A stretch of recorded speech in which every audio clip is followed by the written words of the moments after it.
Damn, fucking, I'm live. Hopefully my phone don't ring. I'm supposed to put it on Don't Disturb.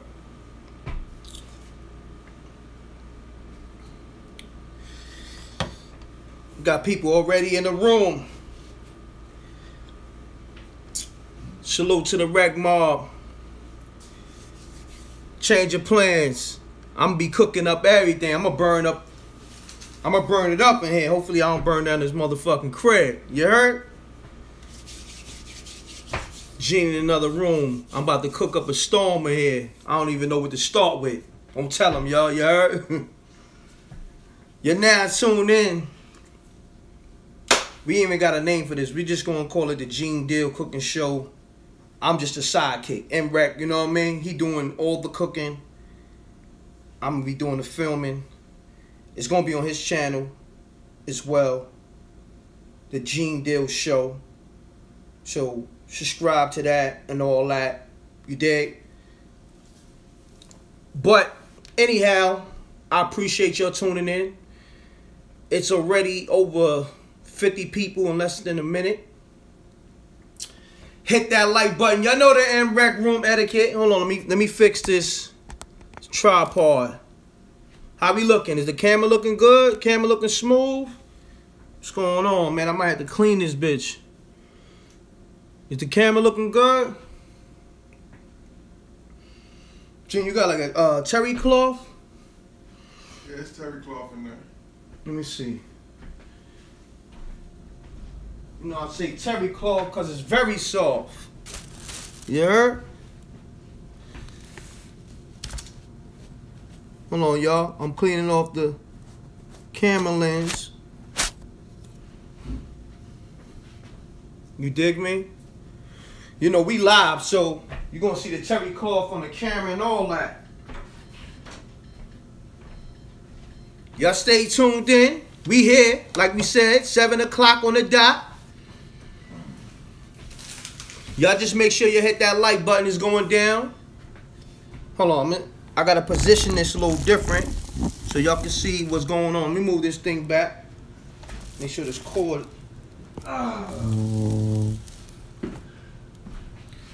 Okay. Gene, you let me know where the camera need to be. Turn on the light right there, bro. Okay, yeah, we need more light. Right there. Okay. Right there. Hey, what's up, y'all? How y'all doing? Damn, I need to turn your motherfucking alerts on, but it's all good. Hope everything is well. Everything is going good. Reck's supposed to do the technical shit because yeah. I don't know a damn thing about it. Yeah, do you know what I'm saying? Reck's still trying to do this cooking show and said that we was going to do this. You know, he's, you know, really dead set about it. Yeah. You know, he know that's one of my pastimes, one of the things I've always loved to do. Always did it for the block.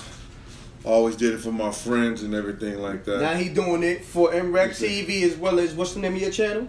Oh, well, we're going to start the Gene Deal Show. Okay. What I'm going to do, if I decide to do it, and it pops up on YouTube or wherever, we're going to do 2 cooking, we're going to take a week and do 2 cooking shows, and we're going to do 2, probably, it's going to be a life show, you know. I'm going to try to share my experiences in our hip-hop culture, events and situations in Harlem. People has always been trying to make me like, here go this, you know, just bodyguard and everything like that. But in fact, I held a job, the same job down for 27 years, and I also worked another job outside of doing some personal security for a lot of different individuals. You know, from, you know, Nate Dogg, Exhibit, Scott Storch, DJ K Slay. I've done numerous of guys or have been on teams. You know, my man Bill Willard, who had Michael Jackson, I was on the team with him when he had Martin Lawrence. I've done a lot of things in this business, and like my man Tim Dog said, it was like nothing didn't go around or move during the time I didn't know about it or what was happening in New York City or around the country. Basically, I was that in tune with everybody, all the top other security individuals and stuff. When they was coming to the town, they would get in touch with me, because New York City used to got some of the craziest gun laws. So when cats were coming from out of town, it didn't matter if they were law enforcement or whatever they had.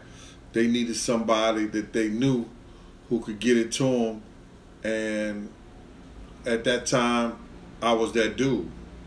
So I played a big part in the culture. So what I want to do is let the people know about a lot of individuals, a lot of things that were going on. And while I'm still here, me and Reck talked about, and I told him that I've done enough interviews on the Big and the Tupac thing that everybody already know what's, you know, if they don't know, then they can research it and find out. I gave them enough information where they could research those things. You know, I'm going to talk a little bit about my life and this dude, and why I'm dead set on letting the world know that this motherfucker ain't shit. You know, this Diddy dude wants y'all to believe that, you know, he was honorable then. And if you think that I didn't tell him about himself or talk to him, you dead motherfucking wrong. You don't know Gene Deal. I've always, you know, like, but he was the type of dude that I gotta let you know, there's only one brother that I knew could talk to this nigga and he would listen. And God bless the dead, that was Heavy D. You understand? You know, it's like, you know, me and Puff used to have run-ins and we used to talk. You know what I'm saying? I used to tell him, like, he know when I was mad and I was upset. You know, he would listen on certain things, but a lot of things he just didn't. So people, you know, say, yo, you didn't say that, or they thought I didn't talk to them niggas and tell them what was going on. Yo, you're lying, the truth ain't in you. You know, I told y'all, if y'all was listening to the thing, before we even left out Andre Harrell's house, I told everybody. You understand? People chose that route. You got to look at the psychic of it. You know, I could have took the avenue. This guy right here. I could have took the avenue and I could have stayed out. I could have said, yo, I ain't going. And then maybe Big wouldn't be dead today. Maybe the driver would have stopped at the light. And it'd be Puff who took them shots. I don't know. You know what I'm saying? But then again, when I go back and I'm the Monday night quarterback and I see how Puff was acting that night, it was very strange from the regular routine that we have. So it's a lot of shit. So I don't want to get into that because I'm not going to talk about that, because the next time I am going to talk about it, I want Puff, D-Rock, Little C's, Paul, and Kenny, and all the people, you know, those people that was involved in that whole situation, and Tone, those people who was involved in that situation that night, you understand, to get in front of me and let's talk about it, and you'll see then. Anything that I've ever told y'all, anything that I've ever said, they're gonna, if they're honorable, they know it's the motherfucking truth. You ask Kenny, you understand? He knows it's the fucking truth. You understand? But, you know, like they say, they don't want old, and that's fine and good. So I'm going to put my energy, because I got a lot of energy, and I love my energy. I'm going to tell y'all everything about this nigga, man. This nigga is foul to the third degree, and anybody who was around him back then and there and knew people around him, you know, you gotta know this nigga ain't never been right, and he ain't gonna be right. He fuck his friends' girls, he takes his girls, and he fucks his girls' girlfriends. Look at all his baby mamas. They were friends. Kim was Misa's friend. Sarah was Kim's friend. You understand? You know. Hold on, bro. Yeah. Saying we got bad connection. I don't know if I'm hooked up to your Wi-Fi. Hold on, y'all. I'm gonna get this Wi-Fi situation straight. I might be, you know, on an independent Wi-Fi. I need to be directly on Gene's shit. Hold on, y'all. It's technical difficulties. So if I stop the live, I'm gonna pick right back up. Remember where you was at. All right, y'all. So I might, you know what I mean, because I want this shit to look crispy, because he's gonna put it on his channel as well. Hold on, y'all. I might have to stop the live and reconnect. Y'all just tune back in. But you know what? It's running, so fuck it. Yo, it is what it is. This ain't the official show. We kind of just, you know, filling it out. So, Gene, do what you do. Sorry about that. Well, like I said, and for those people who think I'm angry and mad, my man, I pimp the mailman. I get a check from the state like I was on welfare, but it's a whole lot bigger. You know what I'm saying? I get a retirement check. Hold on, Gene. No, because I'm seeing people who, once you see the chat stop, you know it ain't right. Exactly. Hold on, y'all. All right. Let me get this on the official Wi-Fi real quick. Hold on, y'all. Hopefully it stay on. Hold on. Just bear with me, y'all. We gonna edit this part. Hold on. All right. Hold on. Fuck it. We gonna let's leave it. I could edit that out. You was talking about. I was just talking about the nigga morality, man. I seen this man cuss his mama out, and I told him, boy, you cuss your mama out again, I'm gonna whoop your motherfucking ass. I seen this nigga do some dirty shit, and you know, like, I didn't get into his business shit of it. You understand? No, I never got in his business and how he did his artists and everything. That wasn't my motherfucking business. You understand? But when he did dumb shit and cursed his mother around me, nigga, I checked his motherfucking ass. It was something that I felt that it was somehow to do with our safety. I would tell him. You understand what I'm saying? So, you know, for all these people who get on this thing and saying that, yo, it's anger and it's all, no, it ain't that, bruh. Yo, it's like this nigga did some foul shit to me. You know, when I went to the bat, and I went to the bat for him on several incidents where he was being sued, or you know, he could have lost his freedom. You understand? I shut my mouth and I ain't say a motherfucking thing. You know what I'm saying? And other people who was involved with, like Mary J. Blige, she could have been part of the suit and stuff like that. I knew that they had changed a statement that I had made regarding it, and I didn't say shit. You understand? Yo, and then when you get caught up in something or something happened to you, this nigga look like you ain't never did a motherfucking thing for him. You understand? Like, he sit up here and tell y'all like how he loved Wolf and everything like that. But 2 weeks after this nigga, after Wolf died, Puff Daddy, Diddy Combs, whatever his motherfucking name is, you understand? He tells this man mother, I didn't owe your son no $300,000. Your son had delusions of grandeur. All he wanted to do was get high and smoke weed and party. Come on, man. 2 weeks after the motherfucker died. And listen here, bro. I'm going to be totally honest with y'all. You know what I'm saying? Me and Wolf wasn't that close. We worked together. I was the nigga parole officer. I was Little Wolf parole officer. You understand? So this whole thing about, but I felt bad when his mother was in tears, you know, telling me that this clown ass nigga said some shit like that. And then, you know, she thinking that he gonna do the right thing by inviting him to the reunion and shit like that. And the motherfucker never do the right thing. You understand? Wolf gave his mother a list of shit. He owned 15% of any club that him and Alex was involved in. When Alex sold the club, he was supposed to get 15% of the revenue. You know, them niggas never gave him her money. Come on, man. Niggas stat around and everything like that, you know, and it is what it is, man. But I'm not gonna stop. I'm gonna let every dirty secret I know about this nigga out. And I don't give a fuck if you or whoever look like you got your last name, don't like it. You understand? This nigga's been foul to people, bro. And I'm gonna cook some good food, and I'm gonna enjoy myself behind it too. Okay, real quick, what you preparing right now? Let the people know. I'm finna do it's something real quick, easy that anybody could do. It's called a Cool Whip cheesecake. You understand? Where you take Cool Whip cheesecake, a little ingredients and stuff like that.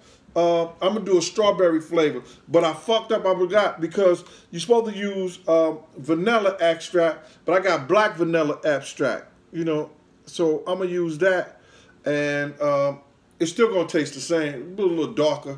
That's it. Okay, hold on. I want to make sure the camera's positioned right. Look at the camera. Let me know what I gotta do, Gene. You know this contraption better than I do. So how do I need to? No, Rick, just leave it right there. Yeah, we good. We good right there. Okay. We good right there. Because what I'm going to do is, like, I'm going to take, I got 2 things of cheesecake. I ain't giving nobody no props on it. I ain't going to let you know what flavor or what kind it is. But it's just regular cheese, cream cheese. You know what I'm saying? I want to give a shout out to my man in St. Louis. He had sent me some ingredients, but I didn't pick them up in the mail in a timely fashion. You know what I'm saying? My man Fleetwood, he got a cooking show out there in St. Louis, and he be doing this thing. He's doing his own ingredients. And I heard, you know, somebody was telling me that it got some nice shit. Is that the homie that reached out through the email? Yeah. Okay. Yes, sir. sir. To him. What's his name? Fleetwood? Yeah, Fleetwood. He out of St. Louis. Okay. You know, maybe he could sponsor the next cooking show. Now he's gonna be doing some big things, man. Okay. You always talking about sponsor, right? It's about business. What's sponsor? I know it's about business. Because listen, it's about anybody paying this light bill? I am. Exactly. You know what I'm saying? Anybody paying this food bill? I am. Exactly. You know what I'm saying? I'm good with it though, right? Oh yeah. While we on this live stream, I don't want to cut this man off, but I gotta let y'all know if you want to sponsor the next MRecktv live or Gene Deal cooking show with M.Reck, hit me up, MRecktVpromo at gmail.com, MRecktVpromo@gmail.com. Continue on, good brother. Yeah, so Tell Record's gonna be alright. Well, listen, I ain't turning down nothing but my motherfucking collar, man. But exactly. I'm not asking for niggas to do anything. This me. It's all me. Don't worry about it. I got a lot of shit that I told Rec. I got a lot of like clothes and shit that I never wore, like boxes of things that people were, you know, sending to me and things like that back in the day. Some nice shit. I got the Kingdom, you know, what that whole Kingdom outfit from the sneakers to the jerseys and everything like that. Never been worn in 3 or 4 different colors. Rec told me put it out that, you know, there's a lot of guys who still want that shit. You understand? Hold on, bro. Let them know these are, you know, these are ingredients right here. Yeah, this cheese. I told them cream cheese. I'm taking 2 blocks of cream cheese, throwing it in there. I'm actually going to use like 4 all together. It's going to be a lot. It's going to be too much left over. But I'm going to do 4 cream cheese. And I got 2 of the strawberry cream cheese also.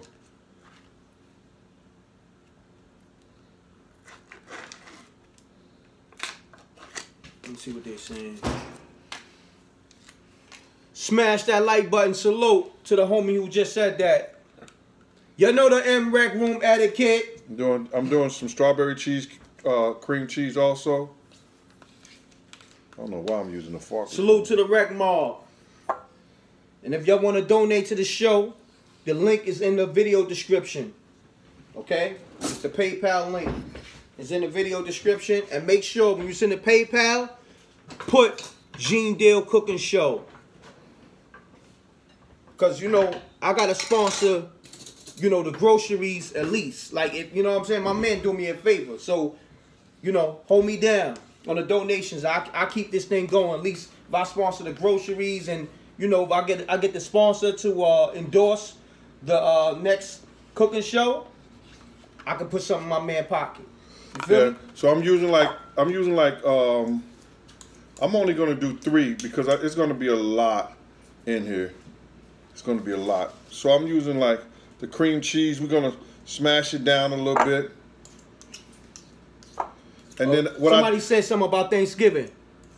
Thanksgiving cooking show. Somebody just said that. I just said that to Gene. Let them know what you got to say about that. Well, I make a hell of a motherfucking sweet potato pie on a for real. Crazy. That's my favorite shit. I mean, crazy. Hold on, excuse me. Yeah, that's one of my favorite pies ever.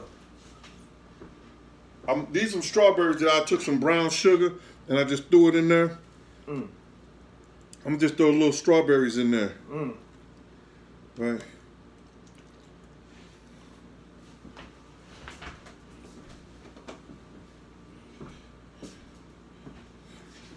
We're gonna loosen this up a little bit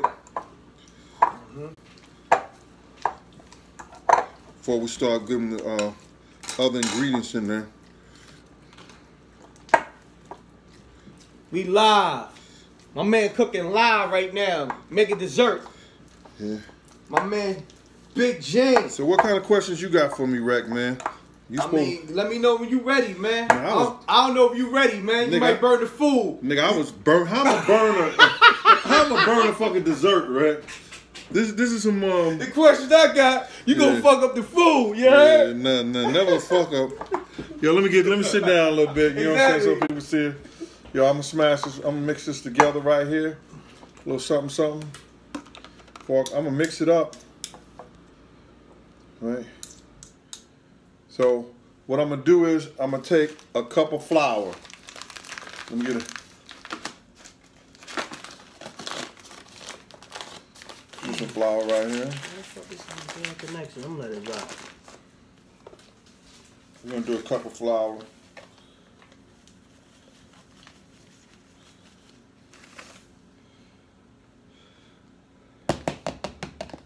That's a cup. And then I'm gonna strain it in here.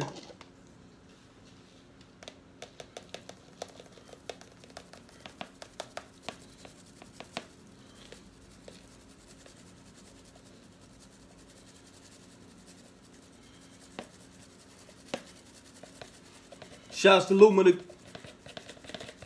Great. He said Gene Deal whipping. All right. We got that cup of flour. I mean, a cup of sugar. Sorry about that. We got the cup of sugar in there. Just gonna mix it up a little bit right here. The donation link is in the video description. And like I was telling Reck, you know, I got a couple of. He said that, like, I got a couple of things that belonged to Big at one time. I got the Coogee sweater.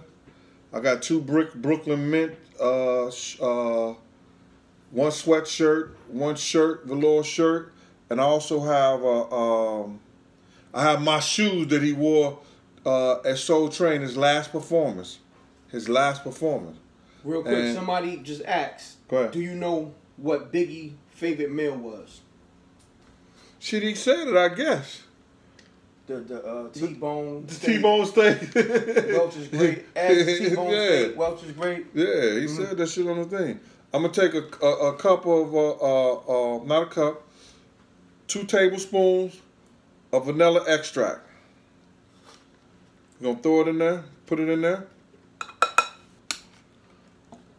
Now I'm gonna take. We got over 300 some people in the room. Salute to the Rec Mob. Hit that like button. You know we live. I'm finna start putting the Cool Whip in there.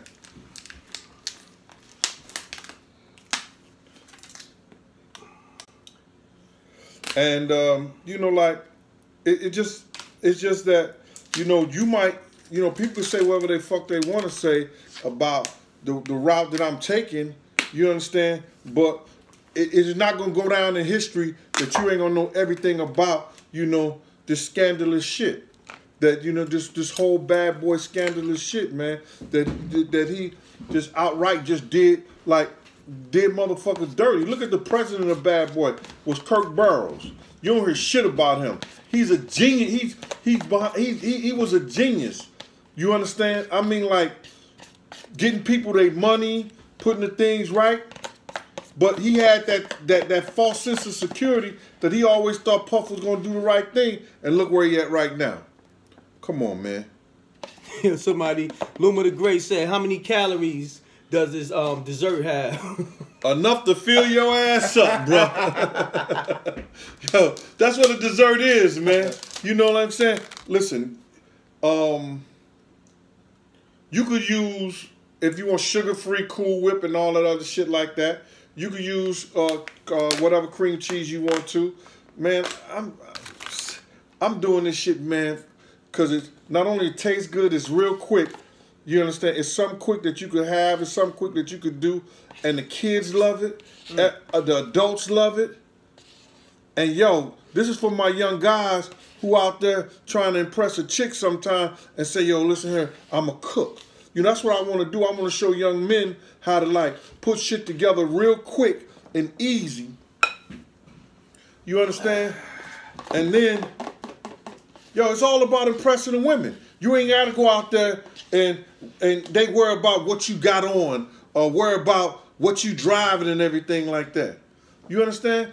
You doing some other shit. Yo, you got to have it all, bro. Now you're going to take this and we're going to start blending this shit up.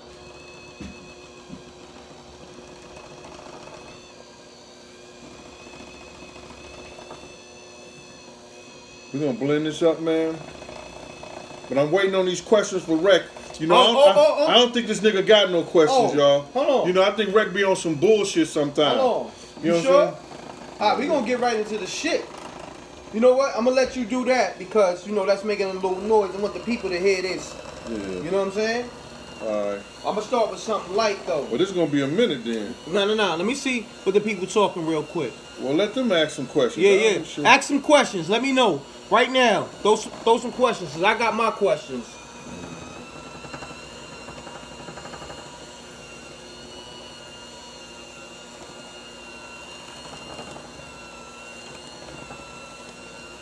I need some serious questions right now.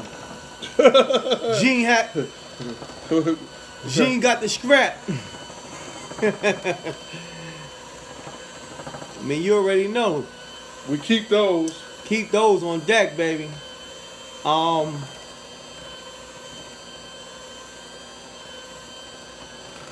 we can get right into the shit. Yo, can y'all hear me? Is the audio good? Cause I know he got the you know, what's this? The blender, the mixer? I forgot this. Mixer. The mixer. Can y'all hear me good? Can y'all hear while this is on?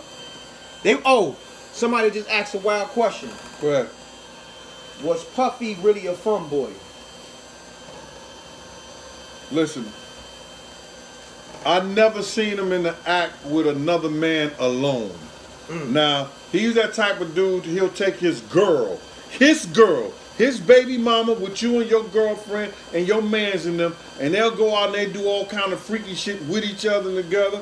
You know what I'm saying? The only fun boy shit that I ever seen him do, we was in one of those exotic shops. Yo, I'm gonna turn this shit out because this shit was funny. We was in Atlanta.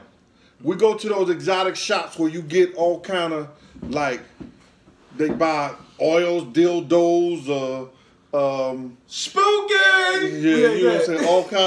All kind of shit. So they would just give him a brown paper bag, and they wouldn't even. He'd never put his shit out on the counter when we get ready to take it out. He would always just give a man a wad of money. So they just thought it was cool. So they'll give him a brown bag. He'll go through there. So one day I was walking down the aisle with him, and so then he just stopped. And he just started picking this shit up off the aisle. And he was getting, he went up there like several times just getting shit down.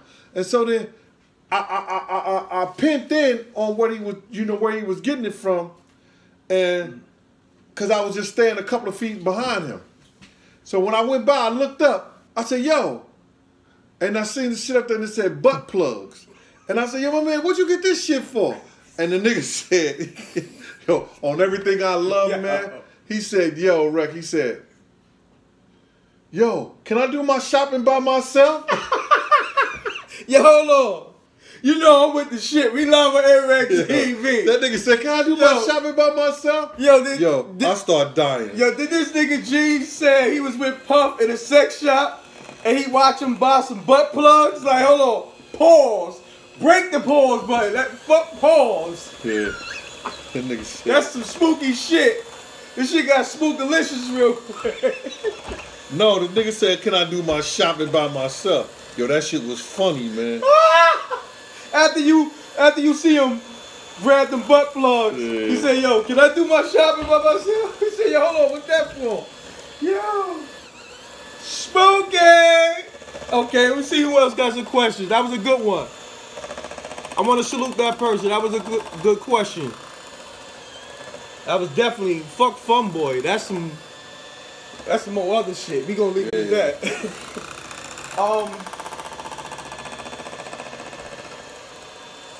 See, oh, somebody said Mase. What about Mase? They just put Mase up there, I guess. Do you got a story about Mase? And what's your relationship? I'm gonna ask the question for them. What's your relationship with Mase? Nah, Mase was a youngin' back then, man. And you know, I tried to straighten him out when we was out in Cali, and you notice he didn't even go to the party. You understand? Because you know he understood the magnitude of what was going down and what I was telling motherfuckers. You understand? So Mase didn't even go to the party. You know what I'm saying? Me and Mase, we ain't never had no issues, no problem. Like one time, I came back to my room and he was fucking a bitch in my room. You know? Him and Jay Black. And I was like, yo, man, what the fuck is you doing? Take that bitch up to your room upstairs. You know what I'm saying? What the fuck is wrong with you? All right, Gene, all right, Gene. He always had a lot of respect back then, you know, because then Tone used to watch out for him, too. Yo, shout out to Mase. Fucking bitches in Gene room. That's my nigga. Shouts out to Murder Mase. What up? What else you talking about? Let me see.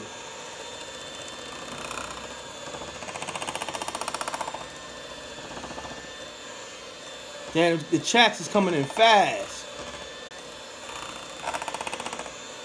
Salute. Domingo said M.Reck, the realest live show on the web. Appreciate that. Sorry about that, right? Nah, you good? You good? We here. We gonna get messy. We done, though. We gonna get messy. No fuckboy shit, though. You know what I'm saying? Play that we don't do that. Yo, I'm gonna taste this right here. I got some of my own. Taste that shit, right? Just taste that shit. That shit tastes good as a motherfucker. I ain't gonna hold you. Yeah, Now we get these graham cracker crusts, bro. You want them graham cracker crusts? Shit tasting good. Hold on, let me see what they talking about. Send some more questions. Oh, somebody just mentioned something about Haitian Jack. What about them? They just said Haitian Jack. They just said ask Gene Deal about Haitian Jack. What about them? All right, let me see. I mean, I guess some of the myths about him true. Was he a snitch? What's up? I don't know that man business like that, but I know that, you know, when they talk about that he was some terrible gangster and all that shit, I don't know him for that. You don't know Haitian Jack for being a gangster? I don't know him for that. Okay. I know one thing, when Suge and them was in the Mirage, when they was with Eric B and all like that, this shit was funny. Haitian Jack called Puff and let him know that Zip and all them niggas was in the Mirage, you understand, with Suge Knight. Wow. You understand? He called Puff. Puff called Zip back. You understand? It was on some shit like, no, yo, what's it? Eric Von Zip. Okay. You understand? Called Zip back. Yo, how y'all gonna be out there with them niggas? Y'all making me look bad and shit, like a Zip hung up the phone on his ass. Oh shit. Wow. Yeah. So you got your graham cracker crust. I want you to keep the top of it too. Right? Now, what we're gonna do is, let me see. Somebody said I meant Ferg. What's that? I guess they want to know what was your relationship with ASAP Ferg. ASAP Ferg? He was a baby. You understand? No. They said Ferg. No, I guess they talking about D Ferg. Oh, D Ferg. Yeah. That was my brother from another mother. You understand? I used to live in this house at 200 West 143rd Street. We was raising our kids together. We bought a house at the same time. I bought my house. He bought his house. You understand? We lived 2 blocks from each other. You understand? So, you know, we was talking about raising our kids different you know, and showing them. He was always saying this about his son. He said, my son gonna be a real man's man. He gonna be a real nigga. You know, Lil D was on the block one time, and he was like, he had his arms folded like this with his leg kicked back. And recently I seen a picture like that on the internet of him, and he always had that pose ever since he was 4 years old. And I was like, yo, I'm glad he's making his father proud, man. You understand? So you're gonna take this. And they also just asked too, how did D Ferg pass away? Somebody just asked that. God bless the dead. D came to my house. We had been going around this place and stuff, like making runs. And D came to my house. He had a bag of medicine because he had lost his kidneys. And he said, yo, dog, I can't live like this. I cannot live like this.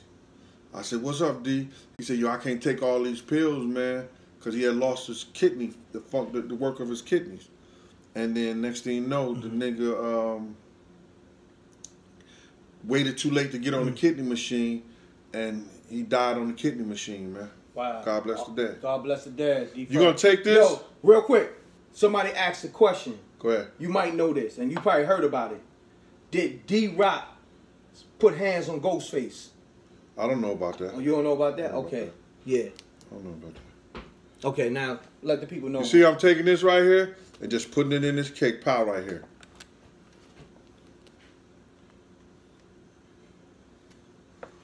Oh, the music is in the link. The M.Reck EP and new music is coming. That Respect My Handle is in the link. And that China Black Millie Jack is on iTunes, Google Play, as well as my EP. iTunes, Google Play, and mreckmusic.com. Target. Go get that. The music is there. All right? Appreciate it. Now, so you take that right there, and I already made one pie already. Done. You're going to take this. Now, what you going to do with this pie right here? Put this shit in the freezer, dog. Oh, that's it? Yeah. Wow. Still got that glue on it from there. That shit did taste good, motherfucker. Oh, man. Wait till it freezes up. What kind of pie is it, though? It's called a Cool Whip cheesecake. Cool Whip cheesecake. So you take this, the top of it, you put it right here.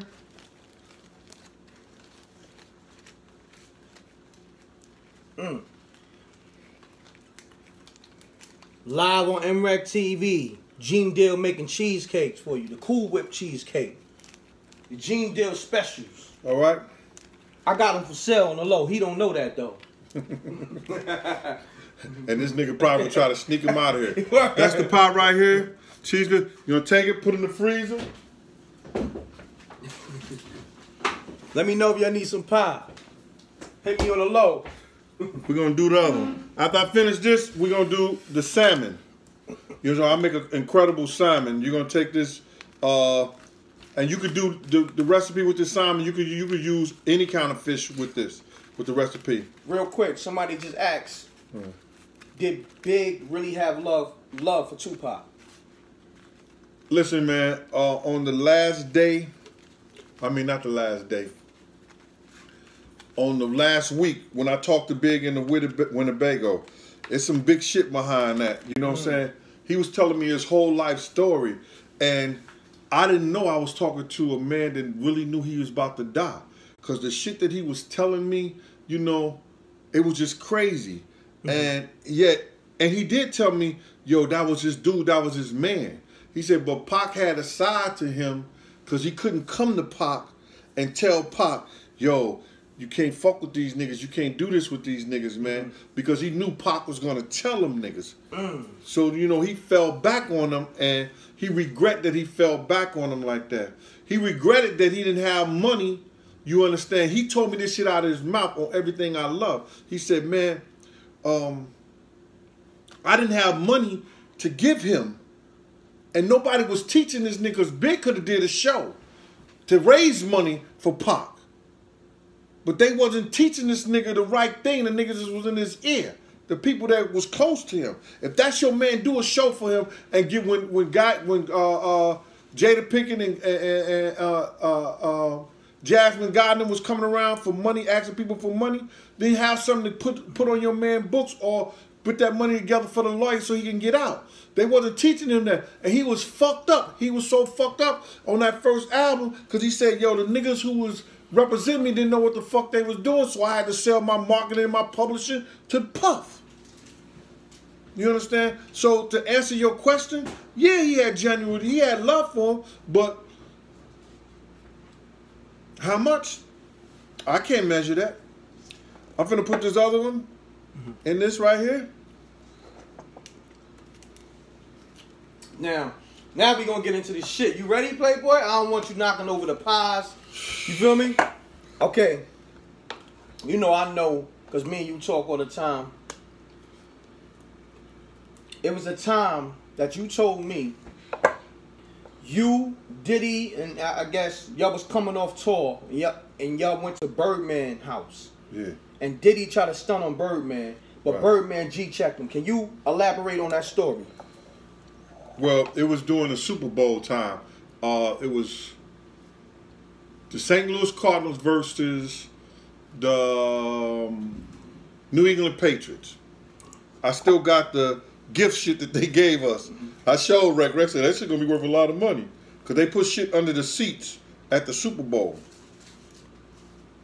So we rose up into Birdman house. Puff get out the van. I'm right behind. We get off the tour bus. Puff come on behind and say, "Oh shit," you know what I'm saying? You got this little ass house out here. You know, Birdman got more than that motherfucking house. You know, so and then he started joking with him. He said, "Yo," he said, "Oh, you joking?" He said, "You know, I got a lot of houses. You understand?" He said, "Yeah, but you know, you bring me to this little ass house." And so the Birdman said, "Yo, come on, man, you know how I'm doing." He said, "How you doing? How you doing?" He said, "Man, you know how I'm doing." He said, "But don't ask me how I'm doing." He said, "Ask my niggas how they doing." You understand? Reck, he said, "Ask my niggas how they doing. They got their own houses, they got their own cars, they got their own jewels, and they got their own money. So if you want to know how I'm doing, ask my niggas how they doing." I'm like, oh shit. Now them niggas getting off the tour bus starving like a motherfucker. We go in the house, he got crawfish, shrimp, corn on the cob, all that shit, man. This shit was crazy. It was a nice house though, right? It was a nice house, damn right. I wouldn't let these niggas, listen here, man. Niggas fuck with me, man. Listen, you going to my apartment in the city. You know what I'm saying? You ain't come to my house unless you family. You understand? I'm family. You heard? Thank you, my brother. Yeah. All right, this is the second one. It made 2 pies. We used 1 strawberry one strawberry cream cheese. We used 2 packages of cream cheese. We used 2 packages of Cool Whip. We used 2 tablespoons of vanilla extract, 1 cup of sugar. We whipped it together, and we get 2 pies. Let me see what they told me. Big Gene. Oh, somebody said, "Oh, you and Jay Mills close?" Jay Mills? The battle rapper. No, I don't know Jay Mills. The battle rappers I know is Mook and T-Rex. Oh, go into that. I'm glad. T-Rex was like 12 years old when I used to take him around to battle niggas. Let them know. Yeah, T-Rex was 12. T-Rex don't Hold know on, that. let me stop it. He's gonna speak on how he used to take T-Rex around to battle dudes. Go into that story, Gene. Yeah, I used to take T-Rex to the Bronx, to Queens. He battled the whole Black Hands mob niggas. He battled this kid named Millie something from the Bronx up in Lambert Housing. I used to take Rex everywhere. He was 12 years old, dog. You understand? Rex, huh? Yeah. I was the first nigga to take Rex and Murder Mook to Hot 97. Word? When they was younger, yeah. Wow. You understand? See, niggas don't even know. What show was that? Was that Flex? Was that? That was K Slay show. Okay. You understand? But niggas, I'm gonna tell you something about the battle rap shit, bro. Everybody think that Smack and all of this down. The first nigga that started battle rapping, it came from Mecca Audio, Unique, from 152nd and 8th Avenue. They used to pay $5,000 a battle. And whoever won the battle would be at Club 2000 that night. Now, this is what somebody said, and I know Poe, your man. Yeah. Somebody just said, did you ever run into Alpo the Rap? Man, listen, I'm not even answering that. Yeah. Because the thing about it is, listen here, bro. If you say it on the internet, you wouldn't even breathe hard in in a room with that man and not call him a rap. You understand what I'm saying? You know, what y'all niggas don't understand is Alpo ain't got no motherfucking, you know, he wasn't, he may have been in jail for 28 years, but he ain't do no programs. I know Poe. You understand? I know Poe. And like I said, y'all leave that man up. That man ain't did nothing to you. Stay out that man motherfucking business. Because he ain't one of them dudes that you want to fuck with. And I don't give a fuck what you talk about, all this old gangster shit on the internet, all this old No, I'm just being 100, right? Yeah. You know, because a lot of niggas will say this shit over here, but they won't even breathe hard with a nigga in the room. I got you. I know. You understand? And that's 100. I know. So do me this favor. This is me asking you this. What is your relationship with Alpo? Real quick. I know Poe. Okay. That's my relationship. So you knew him before he went inside? I knew him way before he went inside. I know him when he used to be the financier of the same game. Whenever we was giving parties, whenever we was giving something, he would get deferred money to do it. He ain't have a motherfucking problem with it. You understand? That nigga Poe was like, yo, whatever y'all need, drop off a bag. Wouldn't hesitate. What kind of bags we talking? Nigga, we talk about bags. 100K. Man, if these told Poe I want to do 10,000 shirts, he said, how much you need? 15, 20,000. Poe would give it to him with a heartbeat. Wouldn't even blink. And Poe, yo, listen to me, let me tell you something. Deferred machines cost over 25,000. Poe told Deferred where to go pick up the money and bought the machines for his business. Wow. That's what kind of nigga Poe was. Salute to Alpo, and that's some real nigga shit right there. And then what niggas don't understand is that if Poe was such a motherfucking rat, they get part of the information. You understand? They didn't know that those niggas in DC was trying to kill him. They ain't know them DC niggas. Poe was a millionaire, so he had already had the discovery. All them niggas had snitched on him, his mama, and everybody. You understand? So I believe, and I tell niggas in the tank, if you in that game and you a gangster and that's your lifestyle, you don't supposed to tell nothing, no matter who telling on you, because that's your lifestyle that you chose. You understand? Facts. But if that man chose to do something because he was in that lifestyle, that's on him. He got to live with that. You understand? That's how the shit is. If that's your lifestyle, nigga, you don't supposed to. You a gangster. You a gangster. You understand? Look at Suge Knight. Suge was saying, yo, I never talk to the police. Now he's saying, Dre, try to have him killed. Who he telling? If you live in that gangster lifestyle, you understand? You live that gangster lifestyle. Facts. You understand? No, I understand, bro. It is what it is. That's the second one. We're going to put that in the refrigerator. You put in there about an hour or so. You got a cheesecake. Cool Whip cheesecake. Let me see what else they talking. Hold on 1 second. I'm going to let Big Bro put that in the freezer. Let me see what they talking. Now you got the leftovers. I wish my girl was here. Yeah, he talking some freaky shit right now, okay? You know, do what you do. The homie Omar said, how do you feel about Poe killing Rich? I ain't got no feelings on it. Ain't none of my business. I don't speak on shit that ain't my business. You understand? Ask Poe how he feeling on that. He said that's the worst thing he ever did in his life. You understand? So if that's the worst thing he ever did in his life, what kind of feeling you think I have? Got you. Oh, somebody just asked, what up with Chaz and Black Hand? What's your relationship with them? What's my relationship with Chaz and Black Hand? Listen to me. I die for Black Hands. I could never be Black Hand because I never committed a felony. I'm not a felon. You understand? But Black Hand is my heart. You understand? That's one nigga I die for. I give up my heartbeat for Chaz any day. I don't give a fuck what nobody say. You understand? And I've proven myself to Chaz 1,000 times. But I could never officially be Black Hands because I'm not a felon. I never was a felon. I never was a convicted felon. Gotcha. You understand? That shit starts in the federal penitentiary and it trickled down to the state. See, I didn't know You that. understand? So I could never be Black That's Hands. deep. You understand? Now I'm an honorary member. Oh, okay. Got you. Yeah, go ahead. How long you knew Chaz? I've been knowing Chaz since 92 or 90. Anywhere from 90 to 92. So you talking about now, it's for like 30 years? Close to it, I guess 20-something, 30 years. Yeah. Yeah. Something like that. Just went to his birthday. I just cooked for his birthday party. You understand? 10.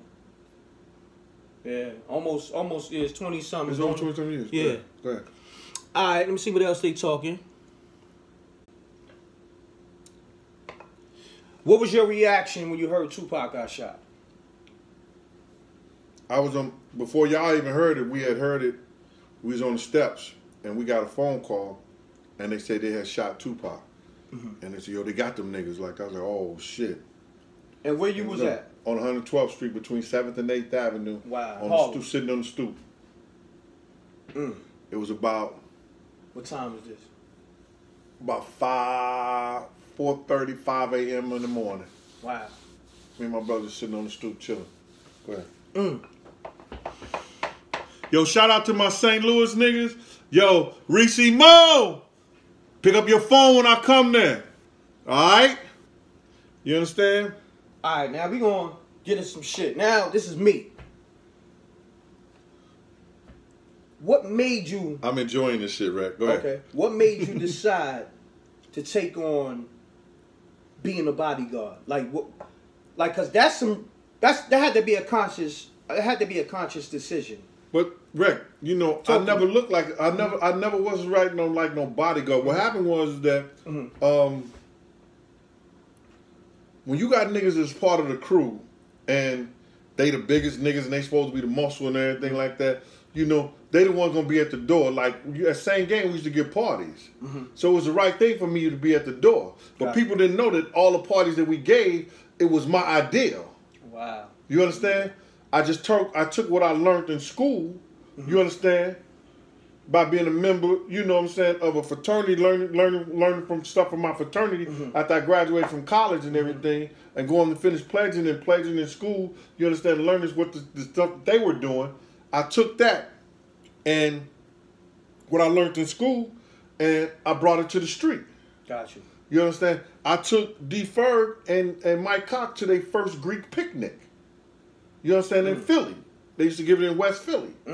You understand? Wow. So my whole thing about it is that, you know, I was the one who took them to the Cancun thing. I took D-Ferg to the Cancun thing. He came with somebody, but I told them about it. You understand what I'm saying? So my whole thing about it is this, is that where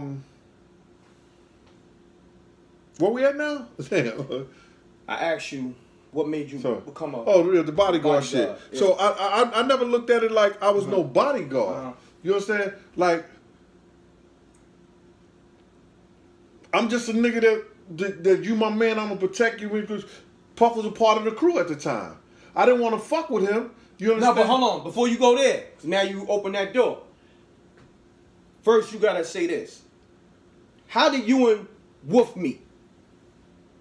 Go into that whole story. Oh, I was just Tim Dog had called me. They used there used to be problems at niggas at the parties because you got your niggas that's the ballers, you got the niggas who have money who think they don't have to wait on nobody motherfucking line. Got you. Then you got the regular people who paying their money, got their tickets. They right there. They had no formal system in letting people get in. You understand? So I made up a system. You got a ticket, you in this line. You got a girl, you in this line. If it's VIP, it's this other line. But see, I'm meeting everybody. Okay. You understand? You know, so I'm running people in. So I had a mean crew. Because, you know, we used to have the dogs and everything out there. Oh, wow. You understand? What kind of dogs you talking about? Rottweilers and pits. Niggas didn't fuck with that. Chaz helped implement that shit. You understand what I'm saying? Wow. Because niggas don't fuck around when you got them dogs out there. You understand? They get online. So if you got money and you hit me up, you was hitting me like that, I get you in there real quick.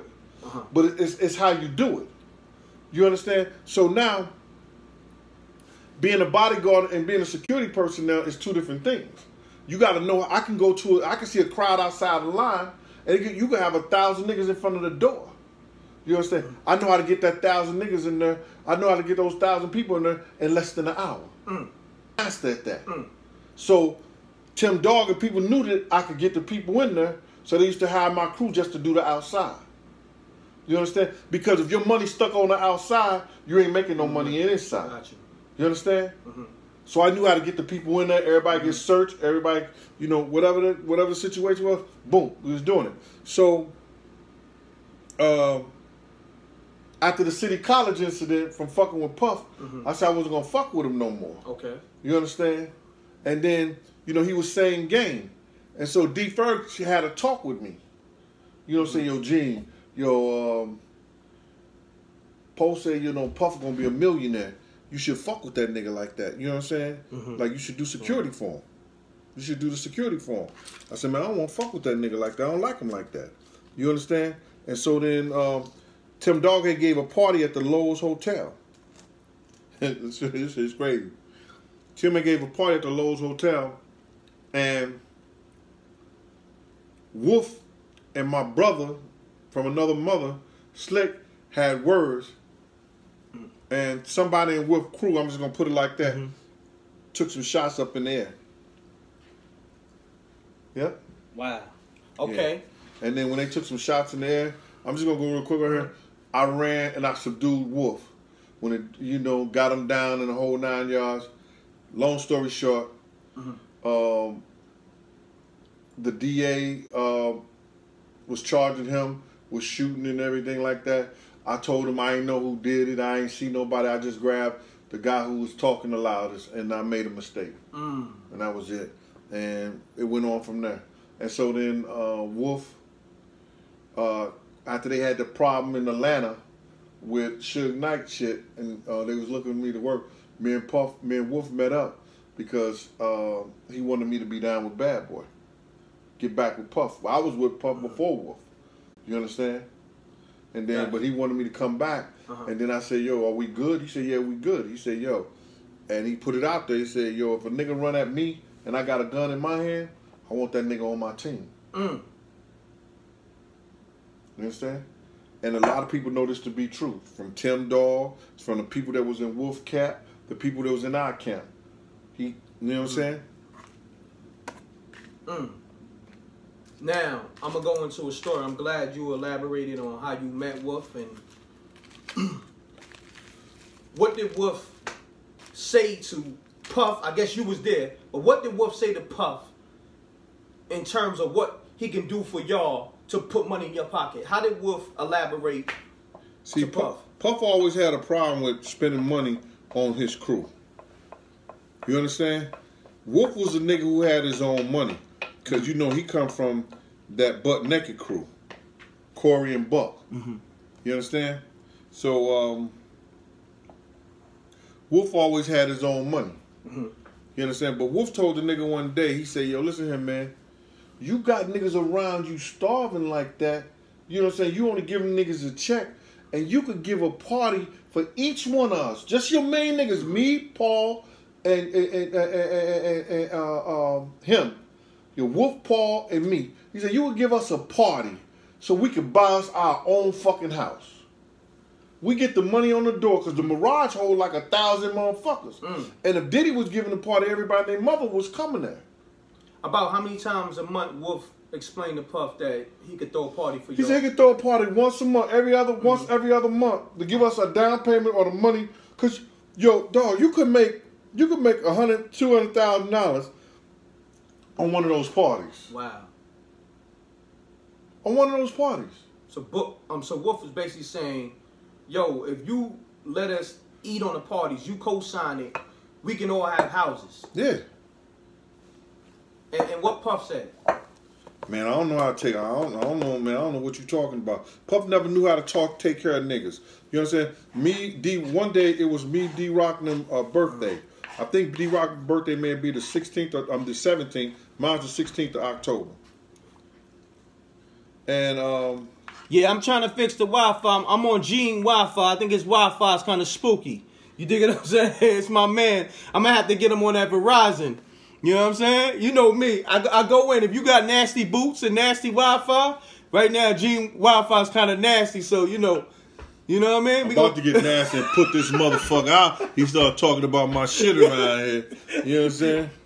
Gene. Nigga come here like he in a candy store. Gene got that dial-up Wi-Fi. You know what I mean? That nigga come here like he was in a candy store. Yo, man, I'm hungry. You got chips? You got juice? You got candy? You know I like candy. You know what I'm saying? You know I like candy. Yo, the nigga G got everything in this motherfucker. I'm gonna be honest with you. You heard me? But yeah, that's my man. You know, don't worry about the Wi-Fi. Just deal with it. You know what I mean? You know, you get it? You get the pun intended? Deal with it. You feel me? Right here with that bullshit. Yeah, they said people in the room said they appreciate you dropping them gems. Salute, y'all. Any more questions? I get to the Gene, somebody asked a wild question. I mean, I don't even want to ask it. It's so wild. Right. Somebody just asked, how many bodies do you have?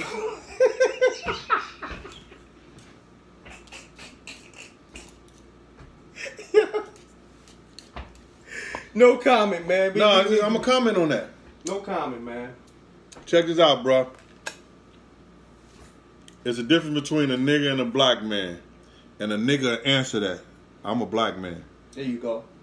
I wasn't going, you know, that wasn't going down, but I like to give my people a voice, but sometimes they ask some wild questions. Salute to the Wreck Mob. Y'all be wildin'.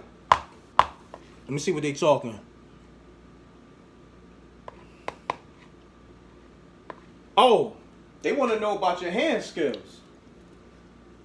Somebody just say, yo, Wreck, what about them hands? Bro, if you knew anything about the 80s and the 90s, you either had to have nice hand skills or you was up on your gun game. You understand? I was just showing some stuff about the gun today. Yes, sir. You understand? Some exclusive shit. I didn't know. And trust and believe. Ask any of my Wellston niggas, and I know you can't, and I'm going to answer this question right here. I was nice. I was taught by Benny Smith. You understand? I also took karate under Cedric Malone. You understand? And I've always been nice with the hands. You understand? And I got to stop saying you understand. I told Rick that. I'm nice with my hands, but I'm older right now, man. I'm not fighting no niggas no more. I'm not doing that. But you got to realize you had to have nice hands back in the day. You understand? Oh! No, more shit come to me, because you told me so many stories. Right. Tell them about that time you bet Jermaine Dupri on the Mike Tyson fight. What happened? Oh, my God. Jermaine Dupri, yo, matter of fact, he ain't gonna say it. Yo, get my man Gene Deal that, what, $1,500? $1,500. Jermaine Dupri owes Gene Deal $1,500. Gene, elaborate on that, please. I was bodyguarding Salt and Pepper at the Mike Tyson fight. And Salt and Pepper, they had like 5 or 6 tickets, but they only had 2 tickets on the front row. And that's the front row at the ringside. Steve Harvey was sitting right behind us and everything like that. Gotcha. And Salt and Pepper, they was like, yo, we all going to sit together. They only gave Salt and Pepper 2 seats, and then they gave up 3 or 4 for the second row behind them. So they said, Gene, you could sit on the front row, and Salt, Pepper, and Spinderella sat behind me. Gotcha. So we at the fight. So in Vegas, they got cats that are betting right there on the floor. You understand? So this one cat said, I bet you Mike Tyson knock him out in the first round. $500. I said, I'll take that bet. This other cat on this side said, I bet you he knock him on. I said, I'll take that bet. I only had $1,000 in my pocket. You understand? This other cat said, Jermaine Dupri said, I bet you he knock him out in the first round. Now, if Mike Tyson knocked somebody out in the first round, knocked Holyfield out in the first round, one of these niggas ain't getting paid. So basically, you was ass betting. No, I wasn't ass betting. You know, I was going to pay Jermaine Dupri, The other nigga I didn't know I wasn't gonna pay him. You was gonna ask because my man Bob was his bodyguard at the time, and he from St. Louis.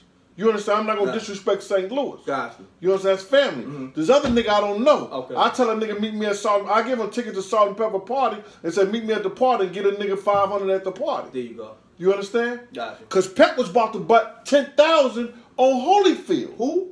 I mean, Pepper. Pepper, yeah. Wow. She said, "Yo, Gene, I want to bet this 10,000 on him." I was like, "Yo, check my G and put it on there because Holyfield gonna whoop his ass."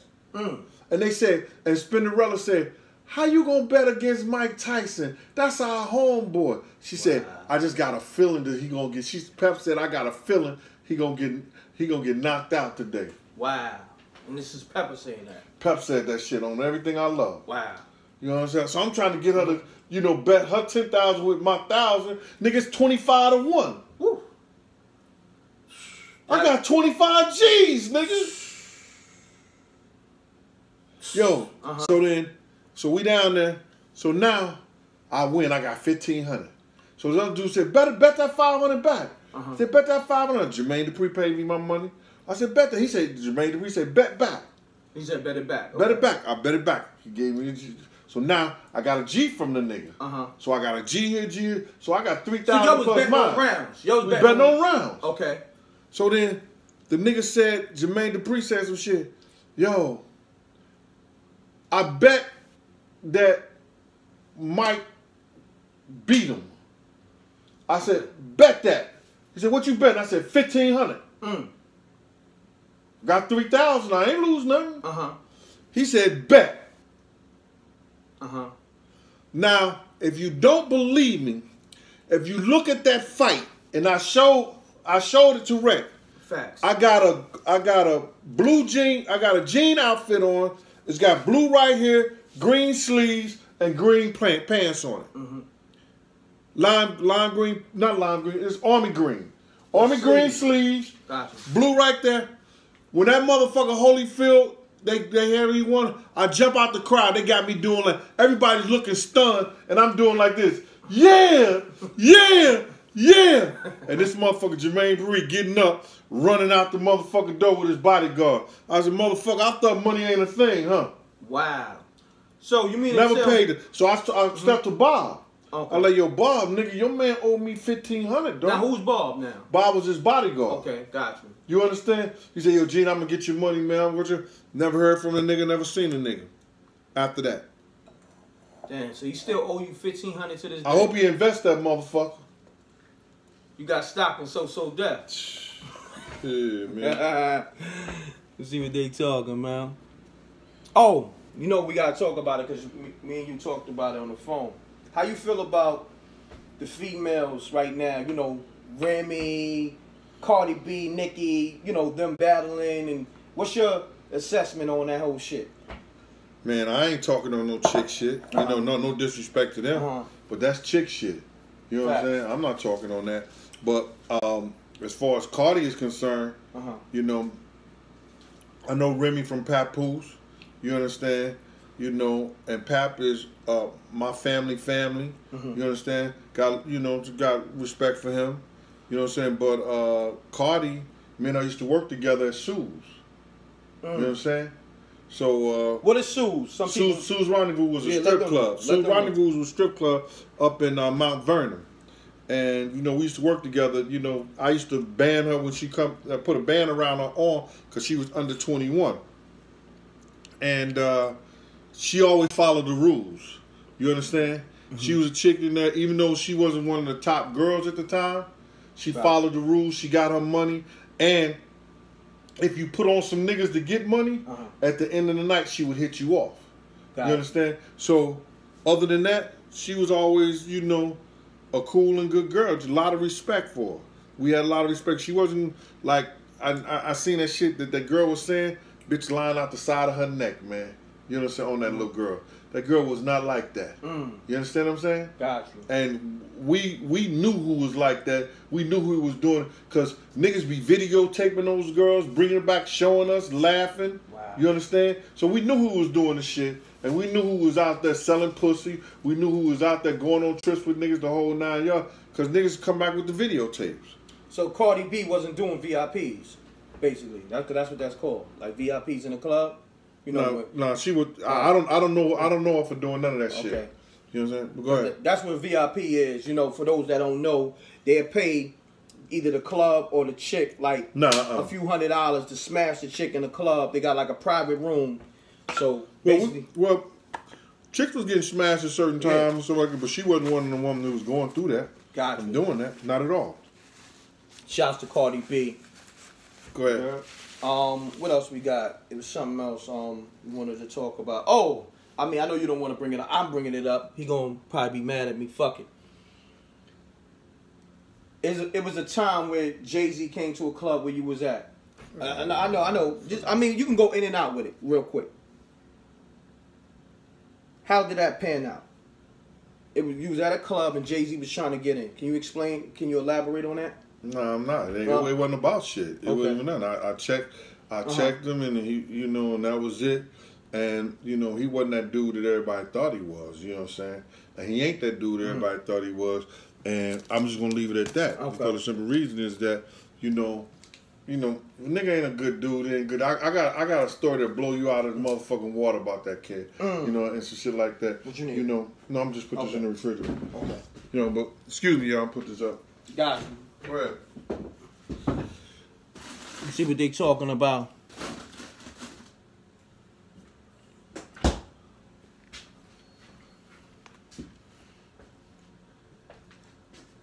Oh, wow. Why? Somebody said why Puffy didn't want Chaz to convoy him to the airport. I don't even know, man. We could have. The damage was already done. You know what I'm saying? The damage was already done. So I looked at them motherfuckers like they was crazy. Maybe he didn't want Chaz to know that he was leaving, that he was going to take that. Because he was definitely going all the way to, he was going all the way to the fucking, what you call that shit? What was the name of that place? San Diego, to get the hell up out of there. That's what that was about. I can't tell you why he didn't want to, but I looked at them niggas like they was fucking crazy. You know what? I know the story. You spoke on it before, but a lot of people don't know it because it kind of went over their head. A lot of people don't know you was one of the guys that pulled Big out the car when he got hit. Can you just elaborate on that real quick? Because there's a lot of people that they don't know. But I already told that story, Rick, man. I already told that story. Man. Okay. Tell them to go see 1, 2, and 3. Okay. You know what I'm saying? Go see Raw Deal, the installments, 1, 2, and 3 on MRecktv. It's on my channel. For people that don't know, because there's a lot of people still learning about the story. You know what I mean? Yeah, but like when I get my channel, man, I'm gonna talk about that beef that 50 and Ja. I was right in the middle of that shit. Wreck know. When we first came out with this program, 50 dropped our shit for 15 seconds on his channel. You understand? I thought it was love. On his Facebook, yeah, he put it on his Facebook, put it on his Instagram, but he took it off his Instagram in like an hour or so. But salute to 50 for that. Fuck it. It is what it is. We take the promo because he still got a lot of followers. So, you know what I mean? 50 came to my house to get a vest before them niggas tried to, kill him. I know the ins and the out of that. I was supposed to be bodyguarding him in Cancun before he got killed. Before he got shot. I made a phone call to his girl, when it happened. And I want to talk about his management. And it wasn't Black Hand who this nigga sit up here in the pool when 50 got shot, worrying about his own life, motherfucker. So when you say you gave 50 Cent a vest, you gave him a bulletproof vest. He had the shell he needed a cover for. Okay. My shit was too big. Got you. But me and my son was right there, and he met 50 like that. That's when he had how to rob a industry niggas that shit out. You know what I'm saying? I also gave 50 a 9 before. Wow. I know he ain't lying. You understand? Trust me, that's all I'm gonna say. I can't go into it. I know he ain't lying about that. You did? I mean, everything this man done told me and told y'all has been truth. What else? Oh, somebody brought up Stevie J. But talk about the Stevie J story. The time you let him hold your chain. Well, we was in the club and, you know, everybody had on jewels and shit like that. And Stevie didn't have no chain. He said, yo, Gene, I had on 2 chains. And he was like, yo, Gene, let me buy one of your chains. Stevie always had money. You know what I'm saying? He just reckless with his money, but he always had money back then. You know, he was a hit man. You know what I'm saying? He was behind all that shit. So I said, yo, Stevie, yeah, I'll let you hold the chain. So I gave him the chain, but I took my cross off of it. You understand? Because I had a cross that was blood, it was diamond out. So then the nigga had the chain. Then he said, yo, Gene, I need the chain. I need the cross behind it, man. Come on, let me use the cross. I was like, yo, bro, this cross is blessed. You understand? Wow. This cross is blessed. I'm going to let you use it, but I need my cross back. He said, all right. Get a nigga the cross, you rock the cross. Then Big gets killed. Wow. Now, this is like the night before Big got hit that you gave him the chain? Like, I think it was like that week. The same week. The same week. Don't you know this nigga took and gave my cross with the chain to Faith for Lil Chris? Wow. So I sit up there, I'm like, yo, my man. So changed his numbers and all that. So I saw Faith. And I seen Faith. I said, yo, Faith, you know, Stevie J gave you a chain for Lil Chris. You understand? Because I think she was with Zip. And I told her, I said, yo, that was my cross. She told me I could get it back. Gotcha. Then I felt some kind of way. And I said, nah, just go ahead and you can have it, man. You understand? But I actually wanted my cross back. You know what I'm saying? I had you know, I had Jesus on the cross and it had diamonds all around it. You seen the jewels that, right? Heavy jewels. Heavy jewels. What else? Oh, that opened up for a can of worms. Cause you know Stevie J and Faith, they supposed to be married, right? Some shit like that. I don't follow that shit, man. Yeah, but that's just what's going on. Hey, let's get to the salmon, man. You know what I'm saying? Yeah, we gonna get to the salmon. We got more stories coming up. But you know me, I like to get as much as I can out this brother. You know what I'm saying? Well, can y'all ask me some questions? This is, you know what I'm saying? Dude's kind of dry over here, man. You know, he fucking up the whole atmosphere, the rhythm and everything, man. You know what I'm saying? You know how Wreck is. You know, he wanted me to get in. He wanted me to talk about his man Hov. You understand? But Hov was dealing with my his personal assistant was Laura, and she's from 112th Street. So I wasn't gonna blow him up on the faith of her, on the sake of her. Gotcha. You know what I'm saying?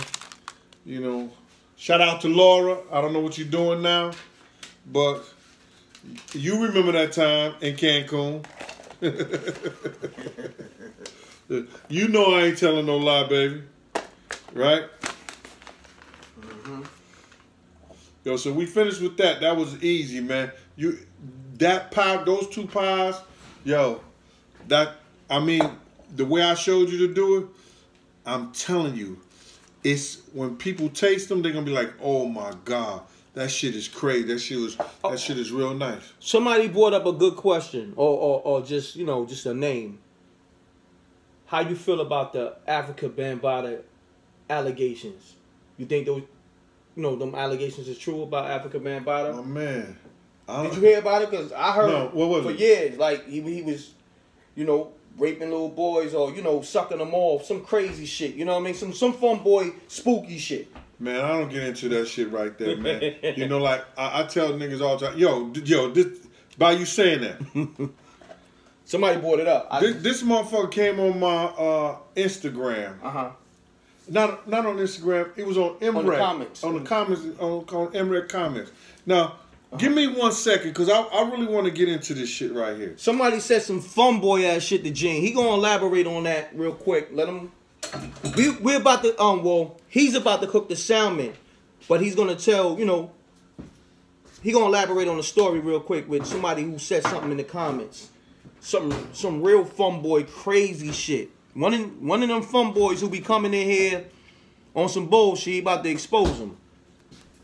Now I don't know about exposing, but I mean, shit. Whoa, you going? You go. Yeah. Yo, check this shit out. Y'all take it how you're gonna take it. Now, we on this shit, and this dude come on the MRecktv thing, and he said in the comments, and he said, bisexual and doing a homosexual act is not the same thing. Because if you do a homosexual act to get your business up or to stay relevant in your business so you can go to the next level, that don't mean that you're bisexual or you're a homosexual. False. Okay. I said to the motherfucker, and I talked to Reck, I said, if 2 men lay down in a sexual act, how many homos get up? Y'all already know what that is. That's easy math. Huh? Simple math. If 2 men lay down in a sexual act, how many fun boys get up? how many fun boys, homos, whatever you call them, get up? 2. Double deuces and bubble gooses on that. How about that? You know what I mean? Oh, you got any Nas stories? Any Nas stories? Yeah, I got a Nas story. Okay. Yo, it ain't happened in this motherfucker in the 1980s and shit that didn't come through Big G. And I don't give a fuck what nobody say.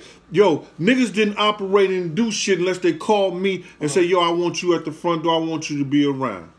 Nas know about he know about on 12th Avenue when his man came up in our party and I told them niggas to search his man and search him. You understand? And they say, nah, he good, he good. That's how Eddie F. brother got shot in the stomach. Wow. You understand?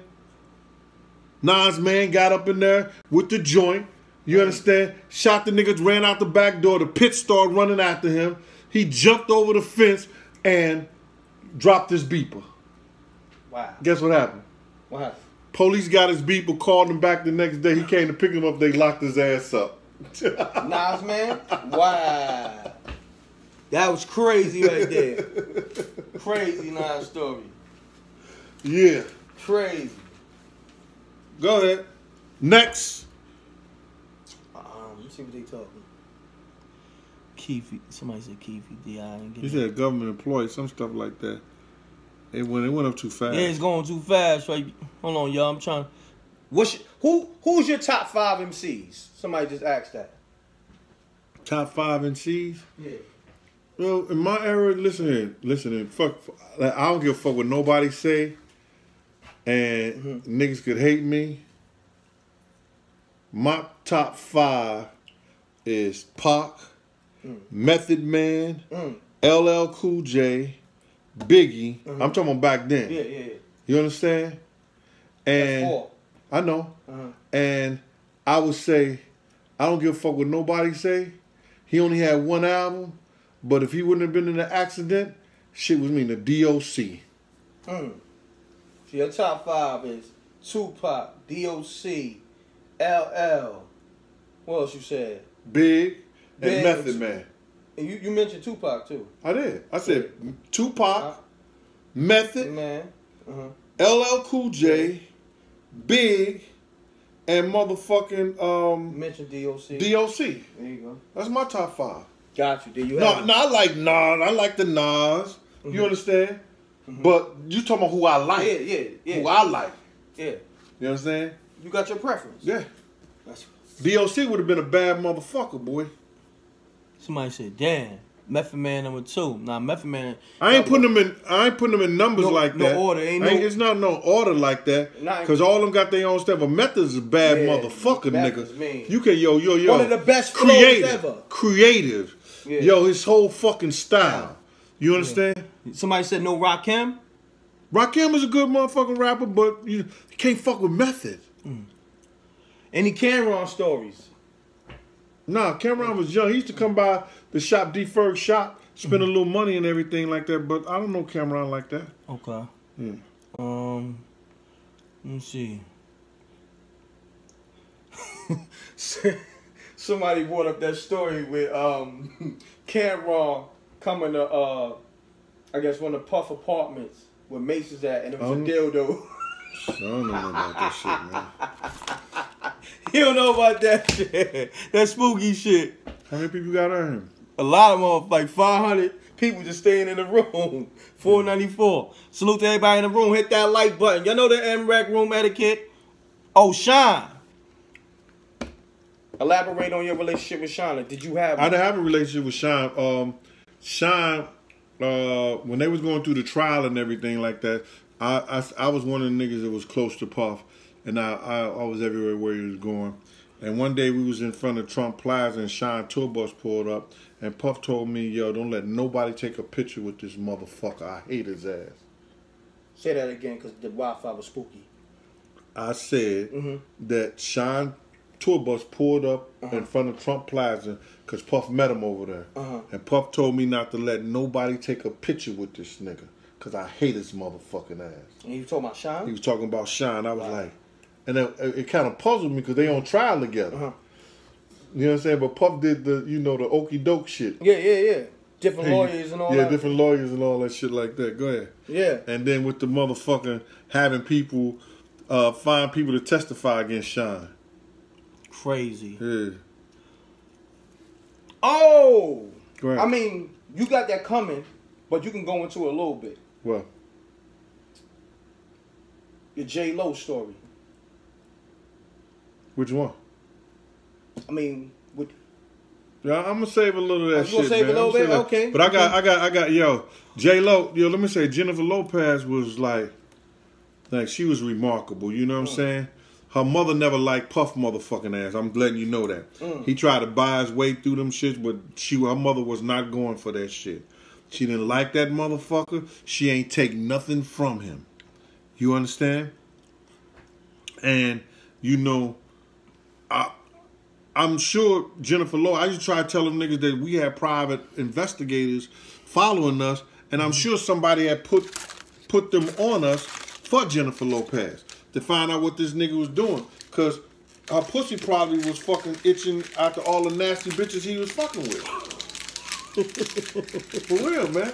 When you got a chick like that, man, niggas gonna fuck with bitches and shit like that, but when you got a chick like that do shit for you, yo, my man, this nigga did some old trifling nasty shit, man. The night that she gave this nigga a birthday party in Miami.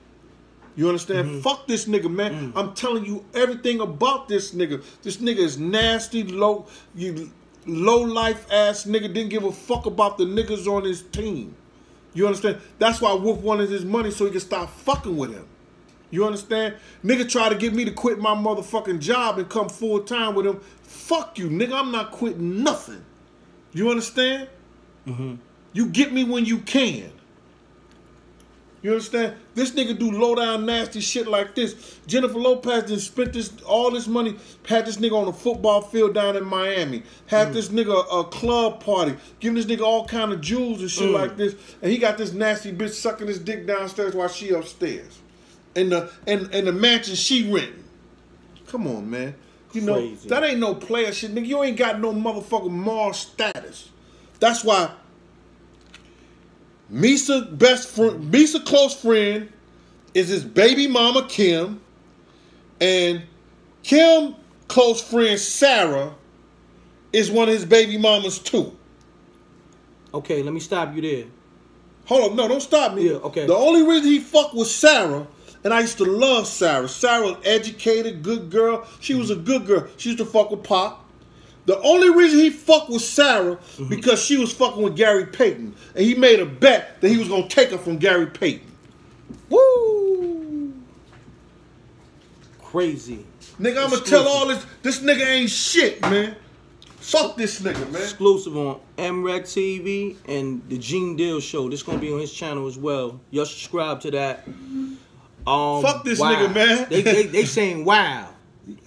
You understand? Fuck this nigga, man. For real, man. This nigga ain't got no moral fire. Anytime nigga cuss his own mama out in front of niggas, this nigga ain't got no moral status. Now he gonna get on BET talking about mom and his mom. Fuck BET for not even doing their motherfucking research and their history. See, y'all saying all this shit. Yo, this nigga talking too much. This nigga snitch. Yo, fuck that nigga. That nigga tried to ruin my life too. But nigga, I was too smart for that. That lock story's coming soon. He not gonna do it on here. He got the lock stories coming soon. Yeah, it's a part. It's another part right there. You know, it's coming out. It's already, a lot of shit already. A lot of this shit's been already taped. Am I right? Yeah, right? it's filmed. It's just coming out late, man. Edit this shit. And all that. You understand? These niggas right here, man. Yo. Listen, I'm gonna let my man cook the salmon, cause you know this is why he cooked to stay calm. So now he talk about this shit, it gets him a little agitated. Yeah, so you know, you know what I mean. So I appreciate y'all being in the room. We rocking. He about to go into the salmon. You dig what I'm saying? We got this fresh from the supermarket. Hold on, let me yeah. Let me move this out the way. Fresh. Hold on. Let me bring this down. Gene, we got this fresh salmon right here. I'm gonna go clean this shit right there. Then go over to the sink and I'm gonna clean it and I'm gonna bring it back to you and show you how I'm gonna work with it. All right? Okay.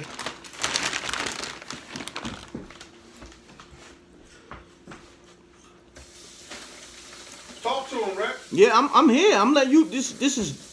This the Gene Deal cooking show with M.Reck. Shit, man. Listen, I'm just happy to be here, man. Give me some questions, y'all. Right now, he washing the fish off and all that. He cleaning the fish. The lock story coming. That's already done. He's not gonna speak on it on this live. We got the Gene Deal Chronicles coming with the lock story. That's part 3 to the Gene Deal Chronicles. That's coming. E-money bags. You got any E-money bag stories? I don't know E-money bags. He don't know. Yeah, he don't know E-money bags like that.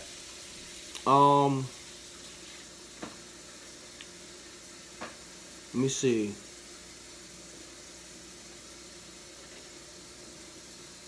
They throwing out names. CL Smooth story. They throwing out some names. Mobb Deep stories. Mobb Deep.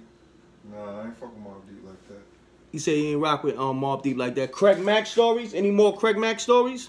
Craig was a good kid, man. Craig was a good kid. Craig Mack was a good dude. Yeah. Let me see. He was gonna be the first artist on Death Row. Eve. Craig Mack, Gene Deal. He just said Craig Mack was going to be the first artist on Death Row East. And what's so crazy, was that right and exact? Was Death Row East Tupac label? Nah. No, they put that shit all in the paper like it was going to be Tupac, but it wasn't going to be Tupac. That was going to be Eric B and Big D label. Got you. Tupac was going to do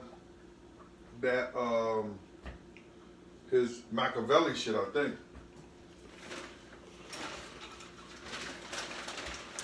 Any Little Kim stories? Yeah, I got a funny Little Kim story. Yeah, they asked for that. They've been asking for that all night. I ain't gonna hold you. Oh, let me tell you Little Kim. Yo, and I'm gonna leave this alone. And I ain't gonna get into the story shit no more. I'm gonna leave that shit alone. But this shit is funny. Get on camera for that, Playboy. Yeah. Lil' Kim, check it out. Always been motherfucking gangster. Always been gangster. Let me tell you this funny shit. They had a tour bus. We was on tour with Jodeci. It was Jodeci, Naughty by Nature, Adina Howard, Mary J. Blige. Who else? Sometimes, what you gonna do? It's the first of the month. Bone Thugs. Bone Thugs. It was a lot of different people on the tours of Al Heyman shit. And one day, I think Lil' Kim had hung out with Jodeci and all them like that. And Big was into his feelings about the shit. And hold on, what you mean she hung out with Jodeci?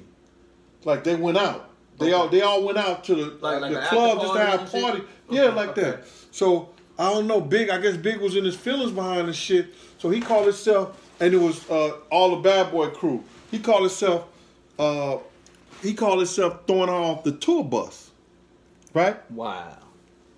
So Puff gonna tell me, yo, Gene, go up in the tour bus and make sure that Lil' Kim is alright, man, and they not gonna do nothing to her. I said, what they gonna fucking do to Lil' Kim? What the fuck is you talking about? He said, yo, Gene, just to make sure she alright. So I go up in the tour bus, and Lil' Kim was getting her shit, cause she gonna go stay, instead of being on the Junior Mafia tour bus, she gonna go on the Total tour bus. Gotcha. She gonna be on the bus with Total them and everything like that. And she told the motherfucker, she told Lil' C's, she said, Lil' C's, if you open your motherfucking mouth one more time, I'ma beat your fucking ass. Wow. I was like, whoa. So and Kim G-checked C's. G-checked his ass. Wow. He ain't laugh. He ain't say nothing else out of his motherfucking mouth. I was like, yo, that shit was funny in the motherfucker. All right, I'm going to pat this Simon dry right here. I've already cleaned it and everything. Take some paper towel and pat it dry. You know what I'm saying? I don't want that water on that shit like that.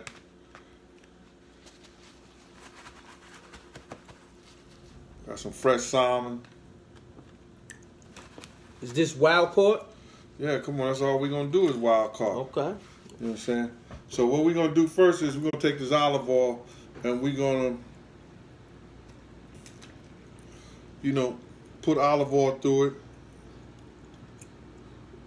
Somebody just asked, did Faith really smash Tupac? I don't know about that. Right, so I take the salmon and I put the olive oil all around it. Russell Simmons stories. I got a mean Russell Simmons story, but I'm saving that for something else. But touch stories.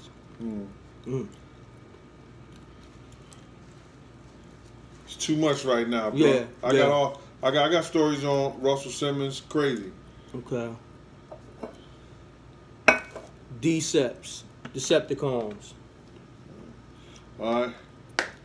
Now, you're gonna take some paprika, and I'm gonna season a little paprika on it.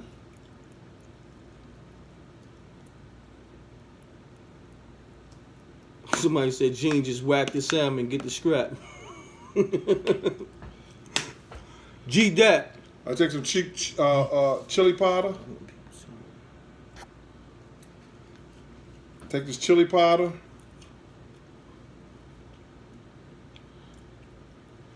Mike Tyson. Oh, I got a couple of Mike Tyson stories. Okay. Mike Tyson used to hang out with Zip crazy hard. The week before he was fighting Lennox Lewis, we were sitting in Zip house. And Mike said, yo, I just came from Mexico and somebody just spent $300,000 on me and didn't even know me. He said a dude didn't even know him, spent $300,000 on him. Spent how though? Like I don't know, nigga. I wasn't there. Yeah, this is what he's saying. Gotcha. He probably bought him a lot of shit or whatever. Tyson shipped it over. He said, he said, I don't want to fight no more. This is a week before he's going to fight Lennox Lewis. And I was like, yo, champ, what are you talking about? You about to fight this nigga next week. He's like, I don't want to fight no more. With some garlic powder on this. Because somebody spent $300,000 on him? He ain't want to fight? I guess he was just saying, like, he didn't have the love for it no more. For him to say that. Oh, wow. So mentally, he wasn't even in it. Yeah, not That's at all. why he probably, you know, took that L like that. I got some black pepper.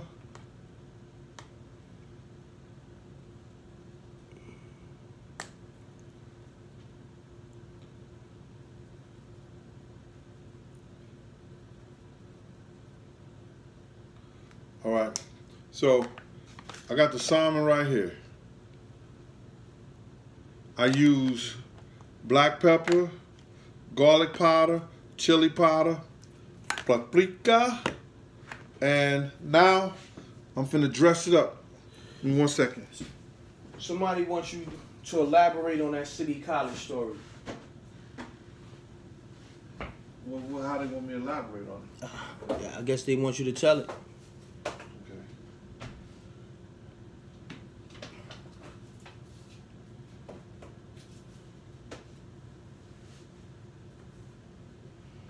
Somebody asks, are you an actor?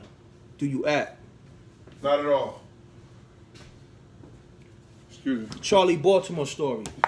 They ask him, man. Yeah. We get the people what they want over here at M.Reck. Well, that's in the Charlie Baltimore was in the movie.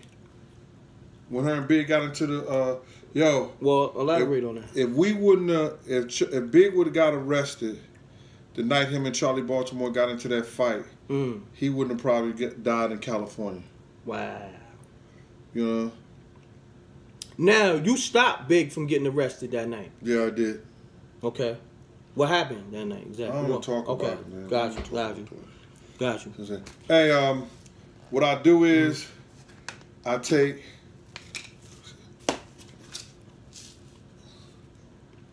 panko plain and a little seasoned. Hold on, I don't see. You gotta put it on the screen. I put a little seasoned breadcrumbs. But what I do first is I take this honey. Oh, he definitely got some Fat Joe stories. Fat Joe, my man, I love him. Fat Joe, a good brother. You know what I'm saying? I wouldn't even, bring that to the avenue. And the ones I do, they're all good stories, but you know what I'm saying? It's some funny, some what you call. I take this honey and I put it across it. What's the honey for? You know, get a little sweet taste and have the breadcrumbs stick to it. Right? We're going to put a little honey across the salmon. That's the first time I seen honey on salmon. It's some new shit. You're going to take these little breadcrumbs, just right here. Rex, you gotta get your equipment up, Rex, so people look down on this shit, man. And be like, damn, Rex done got lazy and shit like that. I want this shit to fall. Can they see? I guess so. Look, right here. Do that right there. Yeah, when we do the real cooking show, I'm gonna have the fucking, the big TV cameras and shit have like 4 different angles and shit. Right now we on MRecktv. We from the bottom with it. We from the mud with it. I'm gonna throw these little breadcrumbs over there. Cross it. That'll get it right here. Boom, boom, boom, boom. Yeah. And then I'm gonna top it off with a little thyme.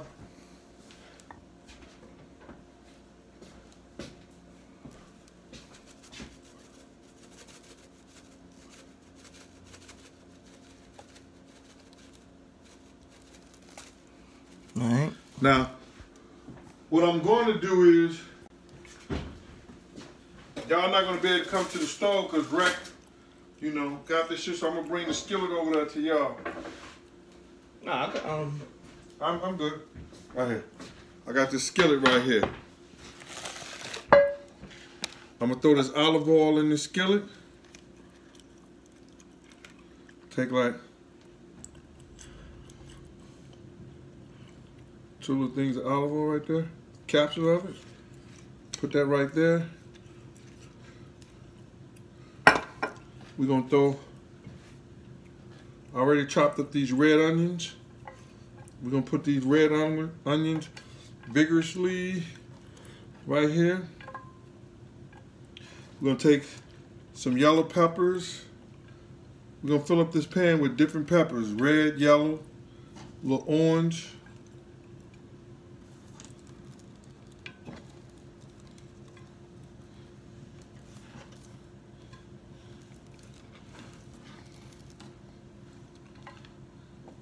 Right? And we're going to take each one of these things right here and put them on there.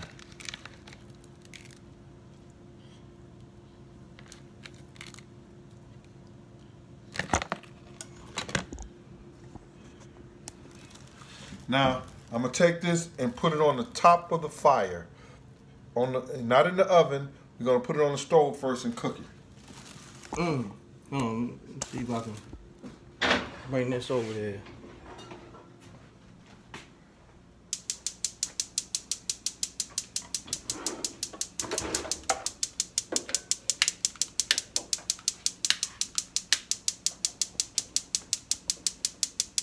What's wrong?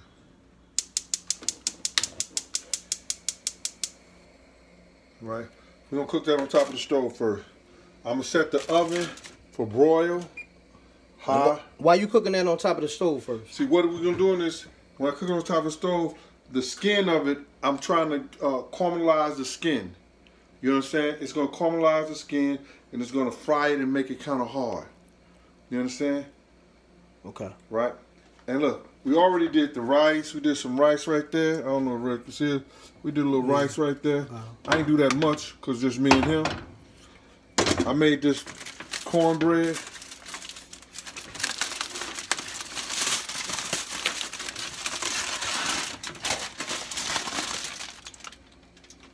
Made that cornbread. Made some more cabbage.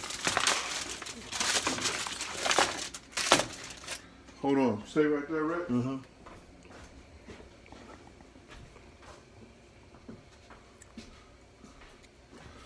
I made this earlier. That's kale. You got the same peppers I put right there, the red and the orange peppers and the little carrots. And I made some spinach, sauteed spinach. You know, with some. So what we're gonna do is we're gonna let this salmon cook, and you're gonna cook the salmon until you see it turning white. It'll start turning white around in here. God.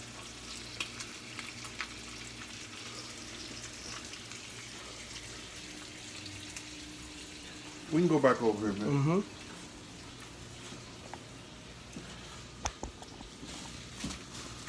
Gotta clean this shit up, man. You know, Reck don't help clean up or do a motherfucking thing around here.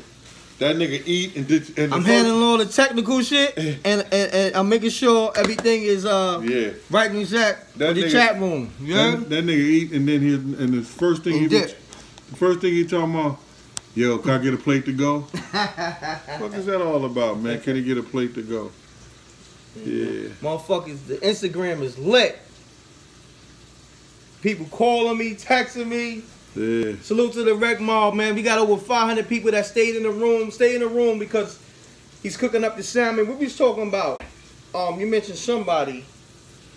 Who was Gene talking about before he started? Carl Thomas was my man. I'm trying to look at some of this shit, Reck. I'm trying to learn how to do this shit. Yo, I'm learning how to do this shit as well as, you know, doing this.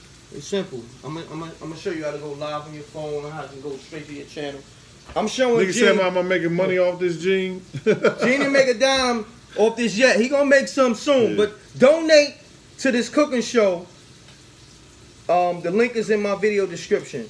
Yeah. If you want to donate to Gene Deal, you know, he cooking up a storm. So, you know, compensate that man. And he giving you some of the best stories, truthful stories from his life experiences. Yeah. First hand, not no second Black hand. Rob was my man, man. I tried to talk to Black Rob several times when he was on the Avenue, and I told him he couldn't worship two gods, man. You know what I'm saying? He's still out there doing his motherfucking thing. But it is what it is. I guess motherfucker gotta eat.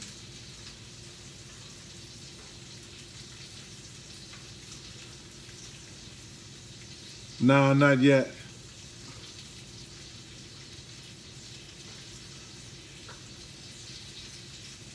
There was somebody. I guess she was asking, was I married? You funny dude. Well, people. Mark Curry was a thorough brother. You know what I'm saying? Oh yeah. He was a thorough brother. You know what I'm saying?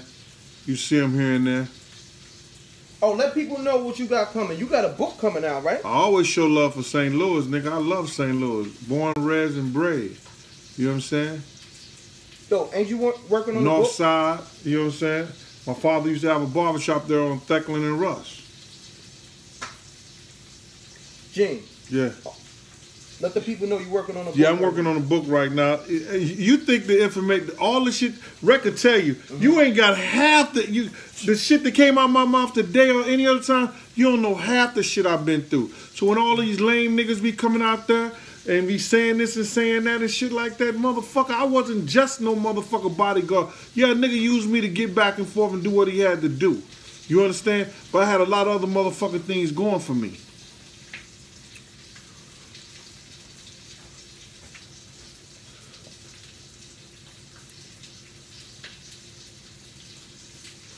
So let people know more about the book, or just what's going to be in the book. Well, the book is about my life, man. The book is about my life. It's about my transition from a young man from nothing to a man who made something out of his life, man. It's about being around millionaires, stars, and everything like that, and accepting my role as an individual and doing what I had to do to raise my kids, man, and giving up my life for them to make sure they was all right. Let me check on this Simon right quick.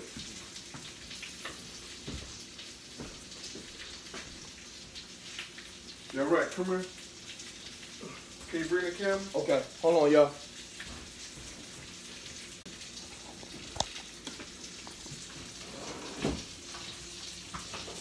Which angle you want me at? Oh, shit. I don't want to drop. Okay. You see? See how I told you right here? Reck, you see how I kick it over here? Let me turn the light. You see how it's turning white? Mm-hmm. You smell that? That shit is smelling good, right, Reck? Yeah, that shit smelling good. See how it's turning white right there, Reck? Mm-hmm.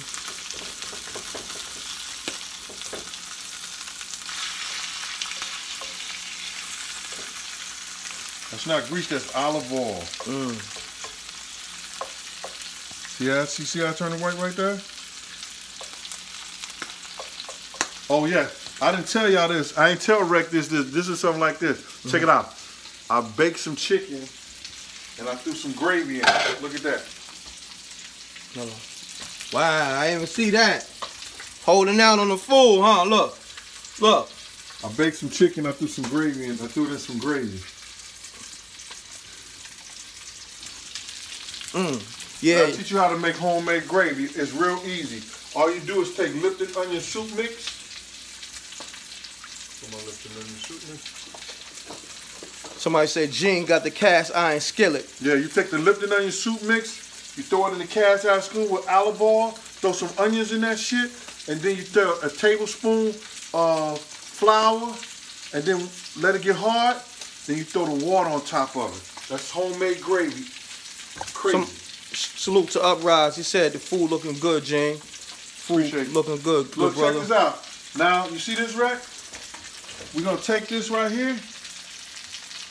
See that? Where it's white right there, and we put it in the oven now. Okay.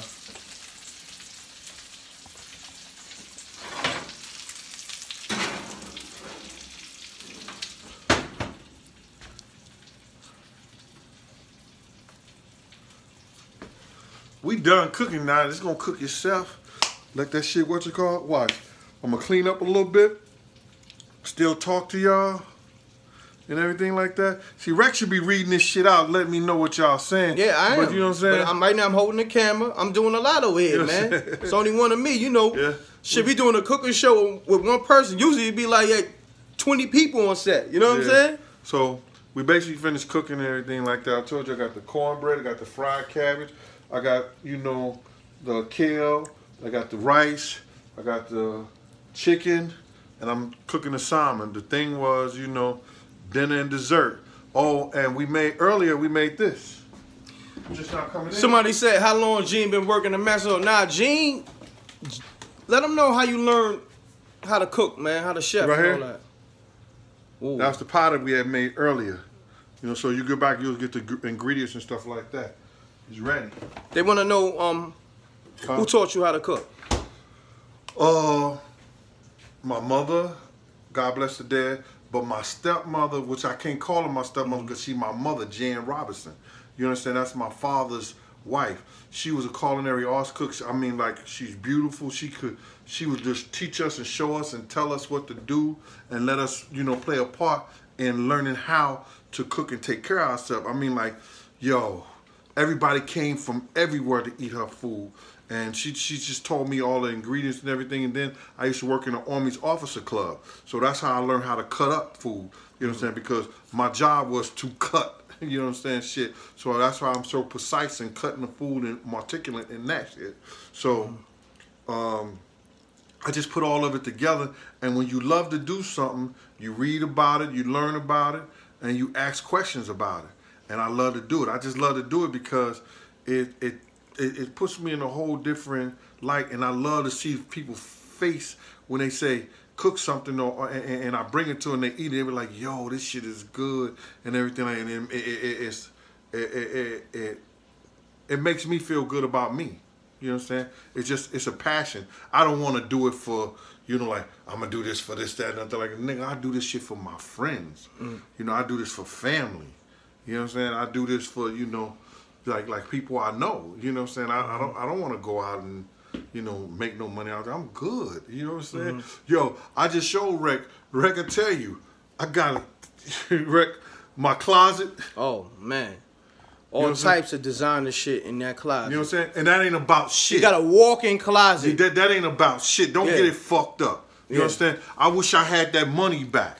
You understand? I'm being 100.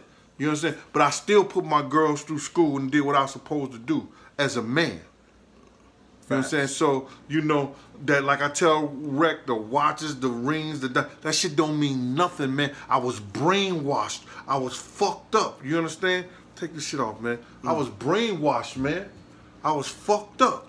You know what I'm saying? I thought I had to have that shit.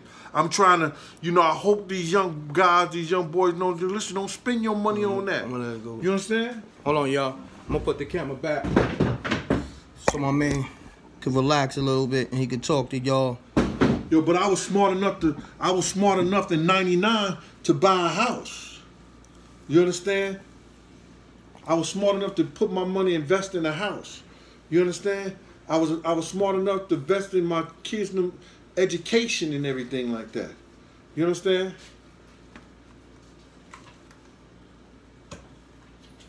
Somebody asked also, do Puff owe you money?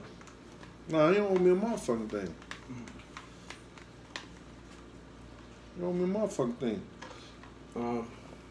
See what else he talking about.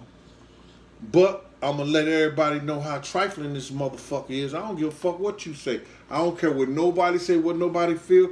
This nigga, yo, listen to me. I stopped niggas from putting this nigga in jail.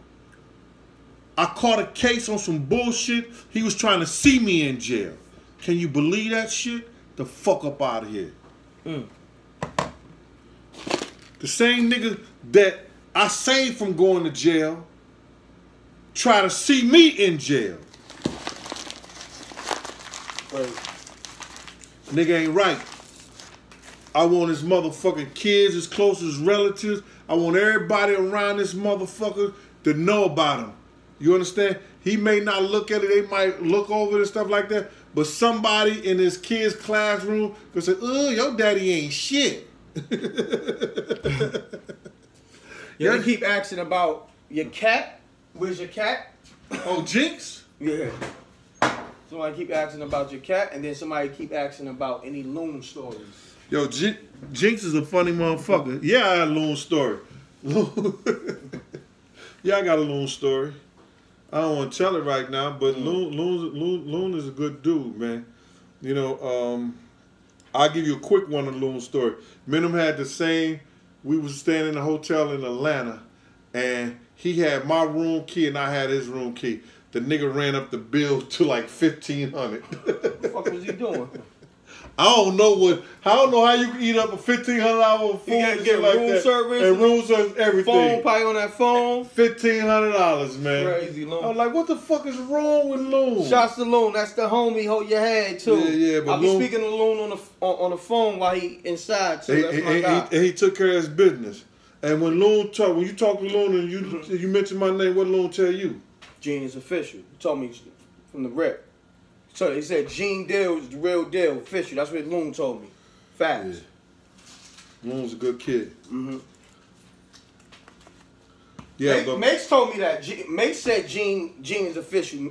Gene came and held him down when them Bloods had him surrounded in L.A. or whatever, right? That was L.A.? Yeah, LA. Yeah, Mase told me that personally. I didn't even ask Mase that. Mase told me that.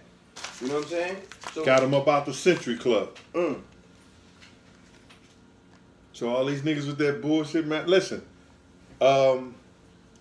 thank you for all your support. You know, like I told, this ain't no gangster shit. I've always what they call it being a civilian. You understand? Like I told you, I couldn't be Black Hands because I've never had committed a felony, or I never got caught committing a felony. I never got caught committing a felony, or I had to do time or anything like that.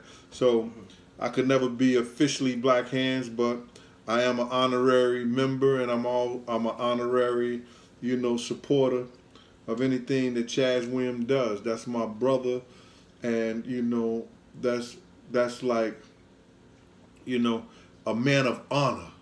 You know what I'm saying? You know, a lot of niggas don't agree with what I'm doing to the nigga Puff and everything like that, and I understand that, but I don't give a fuck. I've had conversations, I've been sat down with gangsters and people that in the street and stuff like that, and I told them, nigga, I said, yo, that motherfucking light pole been my motherfucking lamp, and that curb been my pillow. So a nigga don't know no more about the streets than I know. You understand? And nigga ain't done no more than the streets than I've done. But I also got my education. I also went and worked a job for 27 years to help my daughters and them go through school. You understand? So I know what it is and how hard it is to be out here. I know what it is to go from one job to the next job. I know what it is to make sure that everybody's all right and you fucked up at the end of the day. I've had everybody motherfucking back, and all I had was the wall for myself. So my whole thing about it is, man, I'm here and I'm going to continue to be here. I'm going to continue to tell you different shit about this nigga, man. I just begun. Let me check on this salmon so you can see it and see what I'm talking about. Let's see what y'all talking in here, man. Funk Flex. Do you have any Funk Flex stories? Yeah, he looked like D-Ferg. Wow. Used to tell that nigga that shit all the time. Hold on, I want Gene to say that to the camera. Hold on, give him a few seconds, y'all. Yo, Funk Flex look like D-Ferg. Look at him. We used to tease that nigga. I used to tease that nigga about that shit all the time.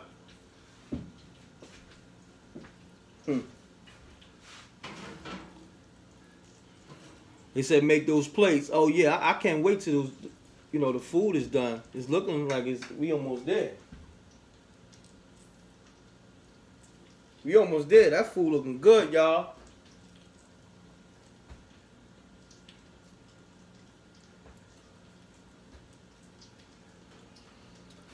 Hit that like button. Also, you want to donate, the link is in the video description.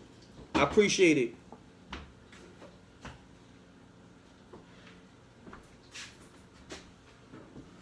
Let me start cleaning up this shit, man. Y'all, I'm gonna make a plate for the camera. We doing it like that, right? Yeah, we're gonna definitely show them the aftermath. We're gonna show them. Oh yeah, he told the Birdman story earlier. So when this rebroadcast, just watch it from the beginning. He speak on Birdman early in this live stream.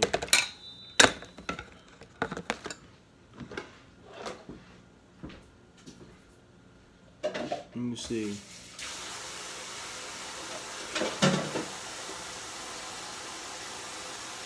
Somebody said something about Teddy Riley. Damn, I can't. Somebody asked, what's your specialty in desserts? That's what they said, so I'm reading it.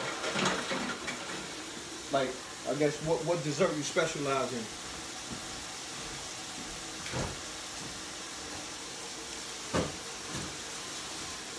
Yeah, the lock story I told y'all is coming. Like, you know what I'm saying? He got the Chronicles, part 3 to the Chronicles with the lock story. I let Reck know this. I made a motherfucking brownie the other day, and with walnuts and pecans. Shit is off the chain. That's my specialty. I guess brownies is his specialty. What up, y'all? Salute to the Rec Mob. Boot camp stories? Nah, I don't. You got any boot camp stories? Nah. Big pun? Oh yeah, I got a couple of big puns. Oh shit! Hold on. He said he got a big pun story. But I ain't telling no big pun story. He said he ain't gonna tell a big pun story. But I got a couple of big pun stories. He definitely got a couple of big pun stories. You know what? Anything that Gene is not gonna speak on is gonna be in his book. Do you got a name for your book, or do you want to put that out there right now? Raw Deal, the world of bodyguard and hip hop star. Yes, tell him again, man.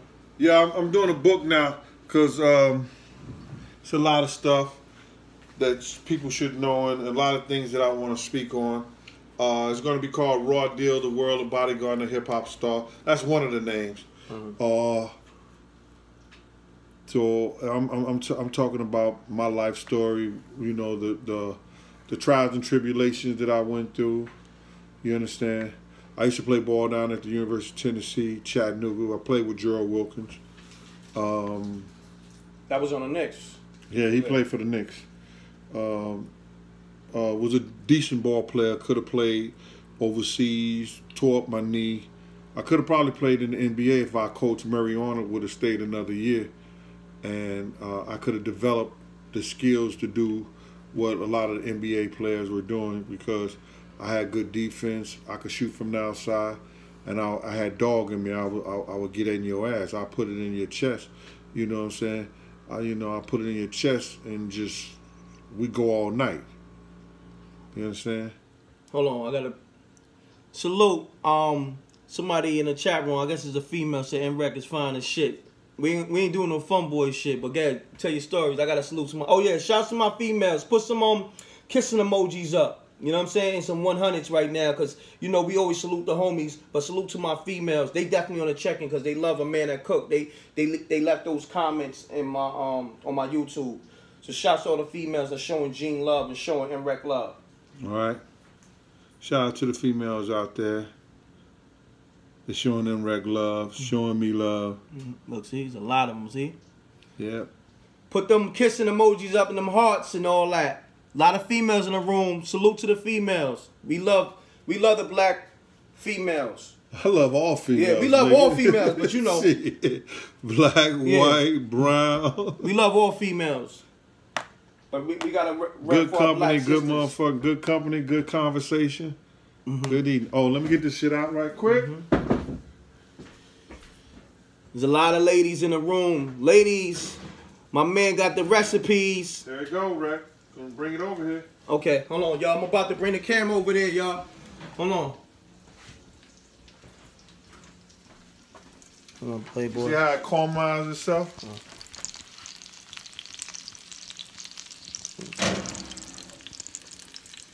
There we go. Nice.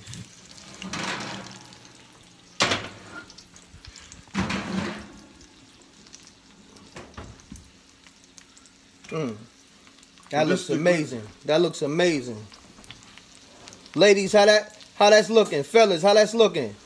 Food looking amazing right now. But just check this out. This is how you know it's good. Watch this. Hold on. Let me move back. Yeah. Look at this. See how it just come up like that? Like, look at the juice. Look how juice that is. It's gonna. It looks tender. It's gonna melt in your mouth like butter, no right? Homo. No homo. Exactly. I didn't want to say either. I know. I see you stop too. Pause. No fun boys. Yeah. You see that? See that right there? Yeah. Can you get a close up on that, Reck? Oh yeah. See? I'm on there. I'm on there. I'm on it. Look at that.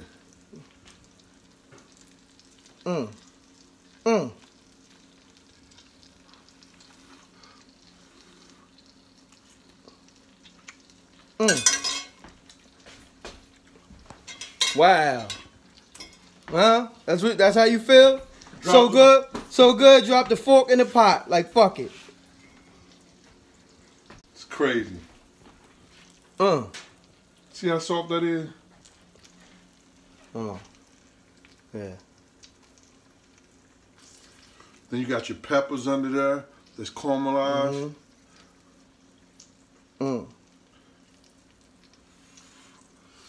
Yo, how long we gonna do this record? We gonna end it here or what? I mean, if you want to show them a plate, I mean, they see what it is.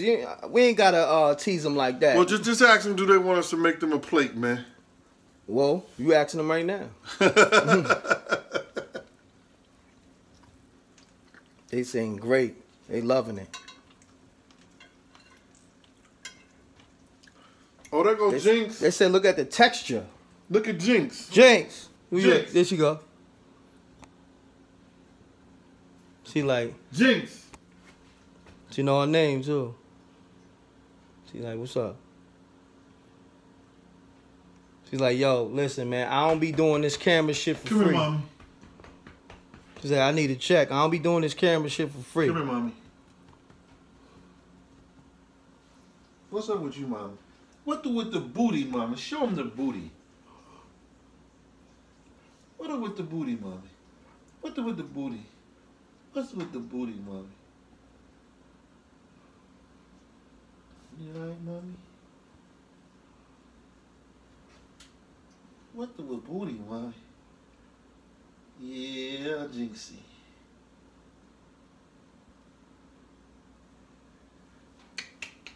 It's my girl.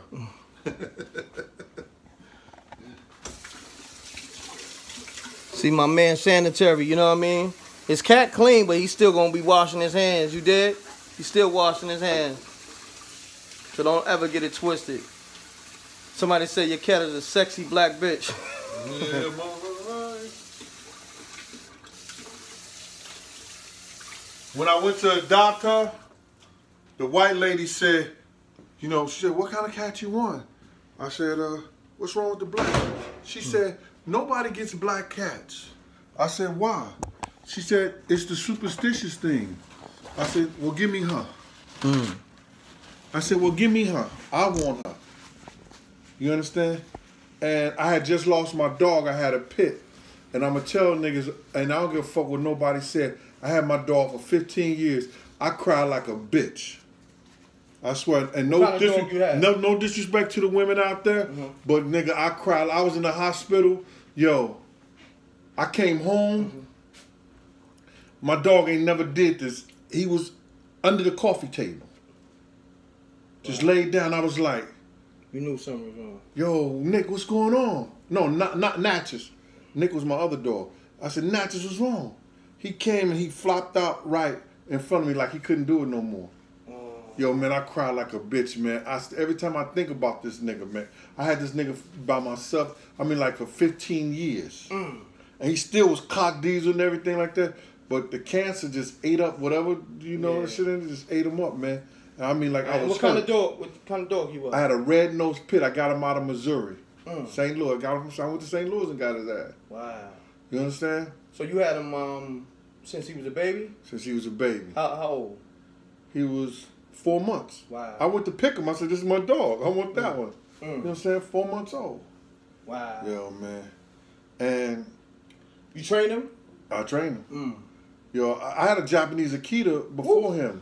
That was a big motherfucker. Yeah, dog. and that nigga was trained by hand signals and everything. You know, anything I do, I learn how to do it. I try to be the best at it. So I went and got an instructor. He said, yo, I got to teach you how to train the dog. Because if I train the dog, he going to do everything I say. So I went and I paid for the schooling, and they taught me how to train the dog. Wow. You understand? So, you know, when I went and got the cat, it's like I didn't want no other dog at the time. I'm going to get another dog. But, you know what I'm saying? The cat, like, I got into the cat life. It's a beautiful thing. Salute. Salute. You know what I'm saying? Hey, that's where we at right now. That's where we at. How you doing? So I don't know how Rec gonna keep us on this. I don't know if we're gonna, finish eating. Yo, you know what we're gonna do? How long we been on this motherfucker, We've been on this motherfucker's an hour. And 30 minutes? No, we started at 7. Because it probably, the Wi-Fi was a little, shabby. So we've been on this shit since 7. So 2 hours. 2 hours and 15 minutes. on the live, and y'all been in this motherfucker. Yo, the plate is always, you can always get the plate, man. I don't know what Reck talking about. You know, I ain't got a problem getting no plate. Ask him. Y'all wanna that shit is coming up too fast. Yeah, it's some. Y'all want? Somebody said I need to make a chocolate. Somebody did ask, where's the plate? So, y'all want to wait for the plate? We'll rock out. All right, so we're gonna what you call? I could say he'll pay $50 for a plate or some shit like that.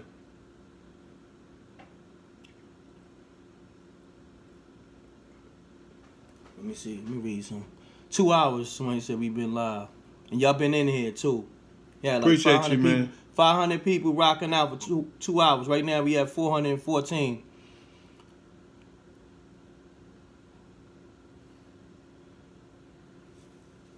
There's nothing to talk about DJ Quick, bro. You know what I said earlier about what he did and how he did it. He already know what he did. So, you know, that's just rhetoric. Gene Deal is coming with a podcast soon. You got all that coming. Gene got the cooking Big L show. was my nigga. You know, Big L was my little man. You know what I'm saying? He's a good brother. You know what I'm saying? I didn't know L was having a problem situation that he was having. I seen him up in Dallas Barbecue in the Bronx, and he had a vest on. I was like, L, what the fuck is going on? Nah, Gene, I'll talk to you about it. That was it. Next week, he was dead. Wow, so you seen Big L in the club with a vest on? No, he was at Dallas. He was at the Dallas Barbecue on Saturdays. Okay. They used to have like comedy and stuff like up there at Dallas Barbecue. What's that dude name? This Bronx comedian used to do the shit up there. He had the comedians up there, and I seen him up there. And he had a vest on, and the niggas doing security for him. I was like, oh shit, what the fuck is going on? So shit was real in the streets for L. Yeah, it was. And you said that next week he was dead. Wow. That's crazy. He said something, how we donate to Gene. Well, if you hit up the link, and I'm going to send it right to him. I mean, matter of fact, you can give him your Cash App. How do you got to have the link. I don't know how to do that with the Cash App shit. All right, so when Gene put it on his page, we're going to put his Cash App link in his video description so y'all can donate directly to him. But right now, just have him send that shit to you. Yeah, right? I'll send it to you. Okay. The donate link is in the video description. You want to donate the Gene Deal for this cooking show? Donate. The donate link is in this video description. All right, the PayPal link. So hit that up. And everything y'all send tonight, I'm gonna send to the homie. Hey, y'all want me to make a plate so you can see the plate and everything like that? I ain't got a problem with that. I'll make a plate right now. 400 people just rocking out in the room. They coming in and out. So hit that like button too. Salute to the Reck Mall. Appreciate y'all. Reck taking this shit to go. Nah, I'm gonna eat now. Fuck that. They said, hell yeah. You wanna see that? They like, yo, M.Reck Gene Deal podcast. Yeah, that's coming. You gotta understand, Gene is new to all of this. So I told him about all this shit a while ago. So Gene, you know, he gotta get comfortable. But he gonna lock in. That's my man. Like, if I need him to do something, he'll hold me down. Just, yo, Reck, I'm only doing it for you. That's what type of person Gene is. Like, Gene got a heart of stone, man. Like, and I mean that in a good way. You know what I'm saying?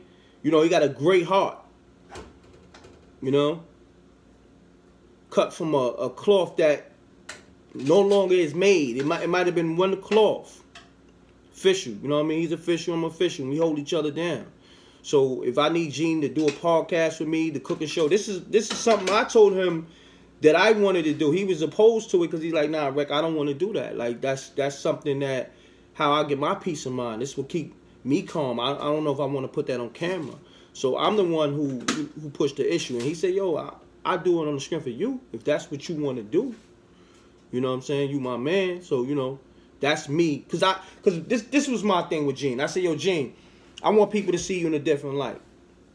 You dig? I'm like, yo, if they see you cooking and you really not a throw down, you know, on your chef shit, you know, and I knew the females was definitely going to lock in, and the homies had to respect it. You dig? So that's how this whole cooking show came about. You know what I'm saying? I brought it up because Gene you know, we talk on the phone. He was like, and he had FaceTime me. Oh, okay. Let me show him the plate. Wow, that looks nice. That looks incredible. Hold on, Gene. Let me know if I can't see from here. Let me see. Cornbread. How that's looking, y'all? How that's looking? Let me know what it is. That's looking marvelous to me. Move it over just a little bit that way, yeah. That's looking marvelous. Woo! I'm about to tear that up. That's me though, that's you. Hold on, Gene made himself a plate. I ain't even got a plate. That's Gene plate. Hold on, Playboy, where my plate at? Okay. That shit looking kind of good, right? And that's the cornbread. Okay. Woo! Yeah, y'all. So y'all seen the plate? We don't want to eat in your face and be disrespectful. You know what I'm saying? Bad enough y'all can't taste the food. Y'all can't get a plate because, you know, we all in different locations. But let me put this down. Let me know. Is it good? It ain't showing the food, but it's good. Yeah, it's showing the food now. That's the fried kale. That's the kale. What I do is that I take some smoked turkey meat, some olive oil, and some red onions, and I put it in a pan. I let it fry for about 2 or 3 minutes. Then I throw the kale in there, and I just stir the kale around until it's sauté. I do the spinach the same way, right? That's the spinach on this side. I did the fried cabbage because I thought my man Roof from Black Hands was coming over because I made him a pan of cornbread and I made him a pot of fried cabbage, but he never came, so it's all good. And he don't eat. I made some baked chicken and I just threw it in some gravy. You know what I'm saying? That's the baked chicken right there. And I just threw it in some gravy. And you see me when I did the salmon. We have the dessert. We'll go get it right here. Show you right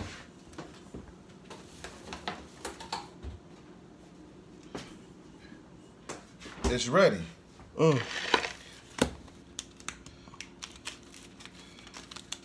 And Reck is like a kid in a candy shop. That's a fact. I'm shaming my game, my G. I mean, I eat healthy. Don't get it twisted, but right now. Yeah, he loves desserts and shit like that. Yeah. I love desserts, soul food. This the big bro right here. Don't get it twisted. This is not my friend. This is a big brother to me. That's the dessert right there. This is. Woo. Right. Looking marvelous. You see the main course meal, and then you see the dessert. Everything looks marvelous. And you saw he did all this from scratch. We're gonna let this get a little bit more colder. Okay. Right? Put this back on. Let it freeze a little bit more. I'm about to dig in this plate. It's yours, bro. You can't handle that. That's a hungry man plate, Reck. Reck, that's a hungry man plate. Where's my fork at, Playboy? Right here. Here go the forks right here. Woo. Hand me a fork. I don't want to eat on camera. I don't want to, you know what I'm saying? Like, that's kind of rude. I don't want to. Grab a fork right here, Reck. Oh, okay. This one? Yeah. I gotta taste it at least. Thank you. I gotta taste it at least for y'all on camera, man. Let me bring the camera up a little bit. Real quick, y'all. Hold on. Let me aim it up a little bit. It's a Gene funny. Hungry man play. Hell yeah, I'm hungry. I'm trying to stay in the camera zone so y'all can see me, you know what I mean? I got it on a little tripod. I think the neck stretches out. I don't know. But hold on, let me take this gum out, y'all.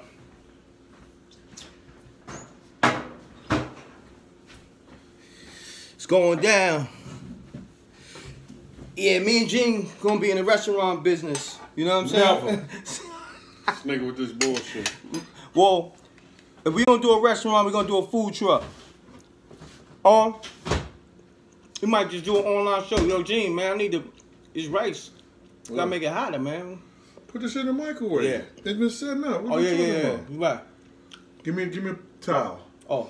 Yo, let me give y'all. Let me taste this though. The salmon. Oh, this shit like butter. Hold on, I want some more before you put this. Shit. Yo, this is good, y'all. I ain't gonna hold y'all. Here. Thank you. That was good. Yo, let me speak this. You take a paper towel, put on your food, then you run a little water over across and then put it in the microwave. What it does is it keeps the food moist and it heats it up evenly. Got you. So on that note, y'all, I appreciate y'all tuning in. They got names for the show. It should be called Hell's Kitchen. Bro said it's like butter. Facts. Yo, that salmon is so soft and buttery and it tastes so good. Man, I'm about to tear this down. I'm about to tear this grub down. Y'all already know. Y'all know the M.Reck room etiquette. Hit that like button.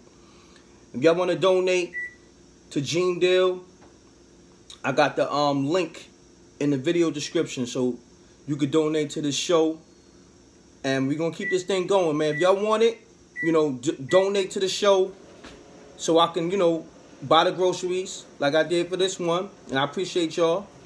And I'll buy the groceries for the next one. But I also want to put some money in my man's pocket. So y'all want to, you know, endorse or sponsor this cooking show on my live streams, hit me up at MRecktv promo, MRecktv promo at gmail.com. And Gene got all types of stories, you know, but he got a book coming. I appreciate it. Gino, he said, Reck, I got you on a donation. I appreciate that. I mean, you know, that's for my brother. Salute back. All the rest of them I said, keep up the good work. Keep on informing the brothers of everything.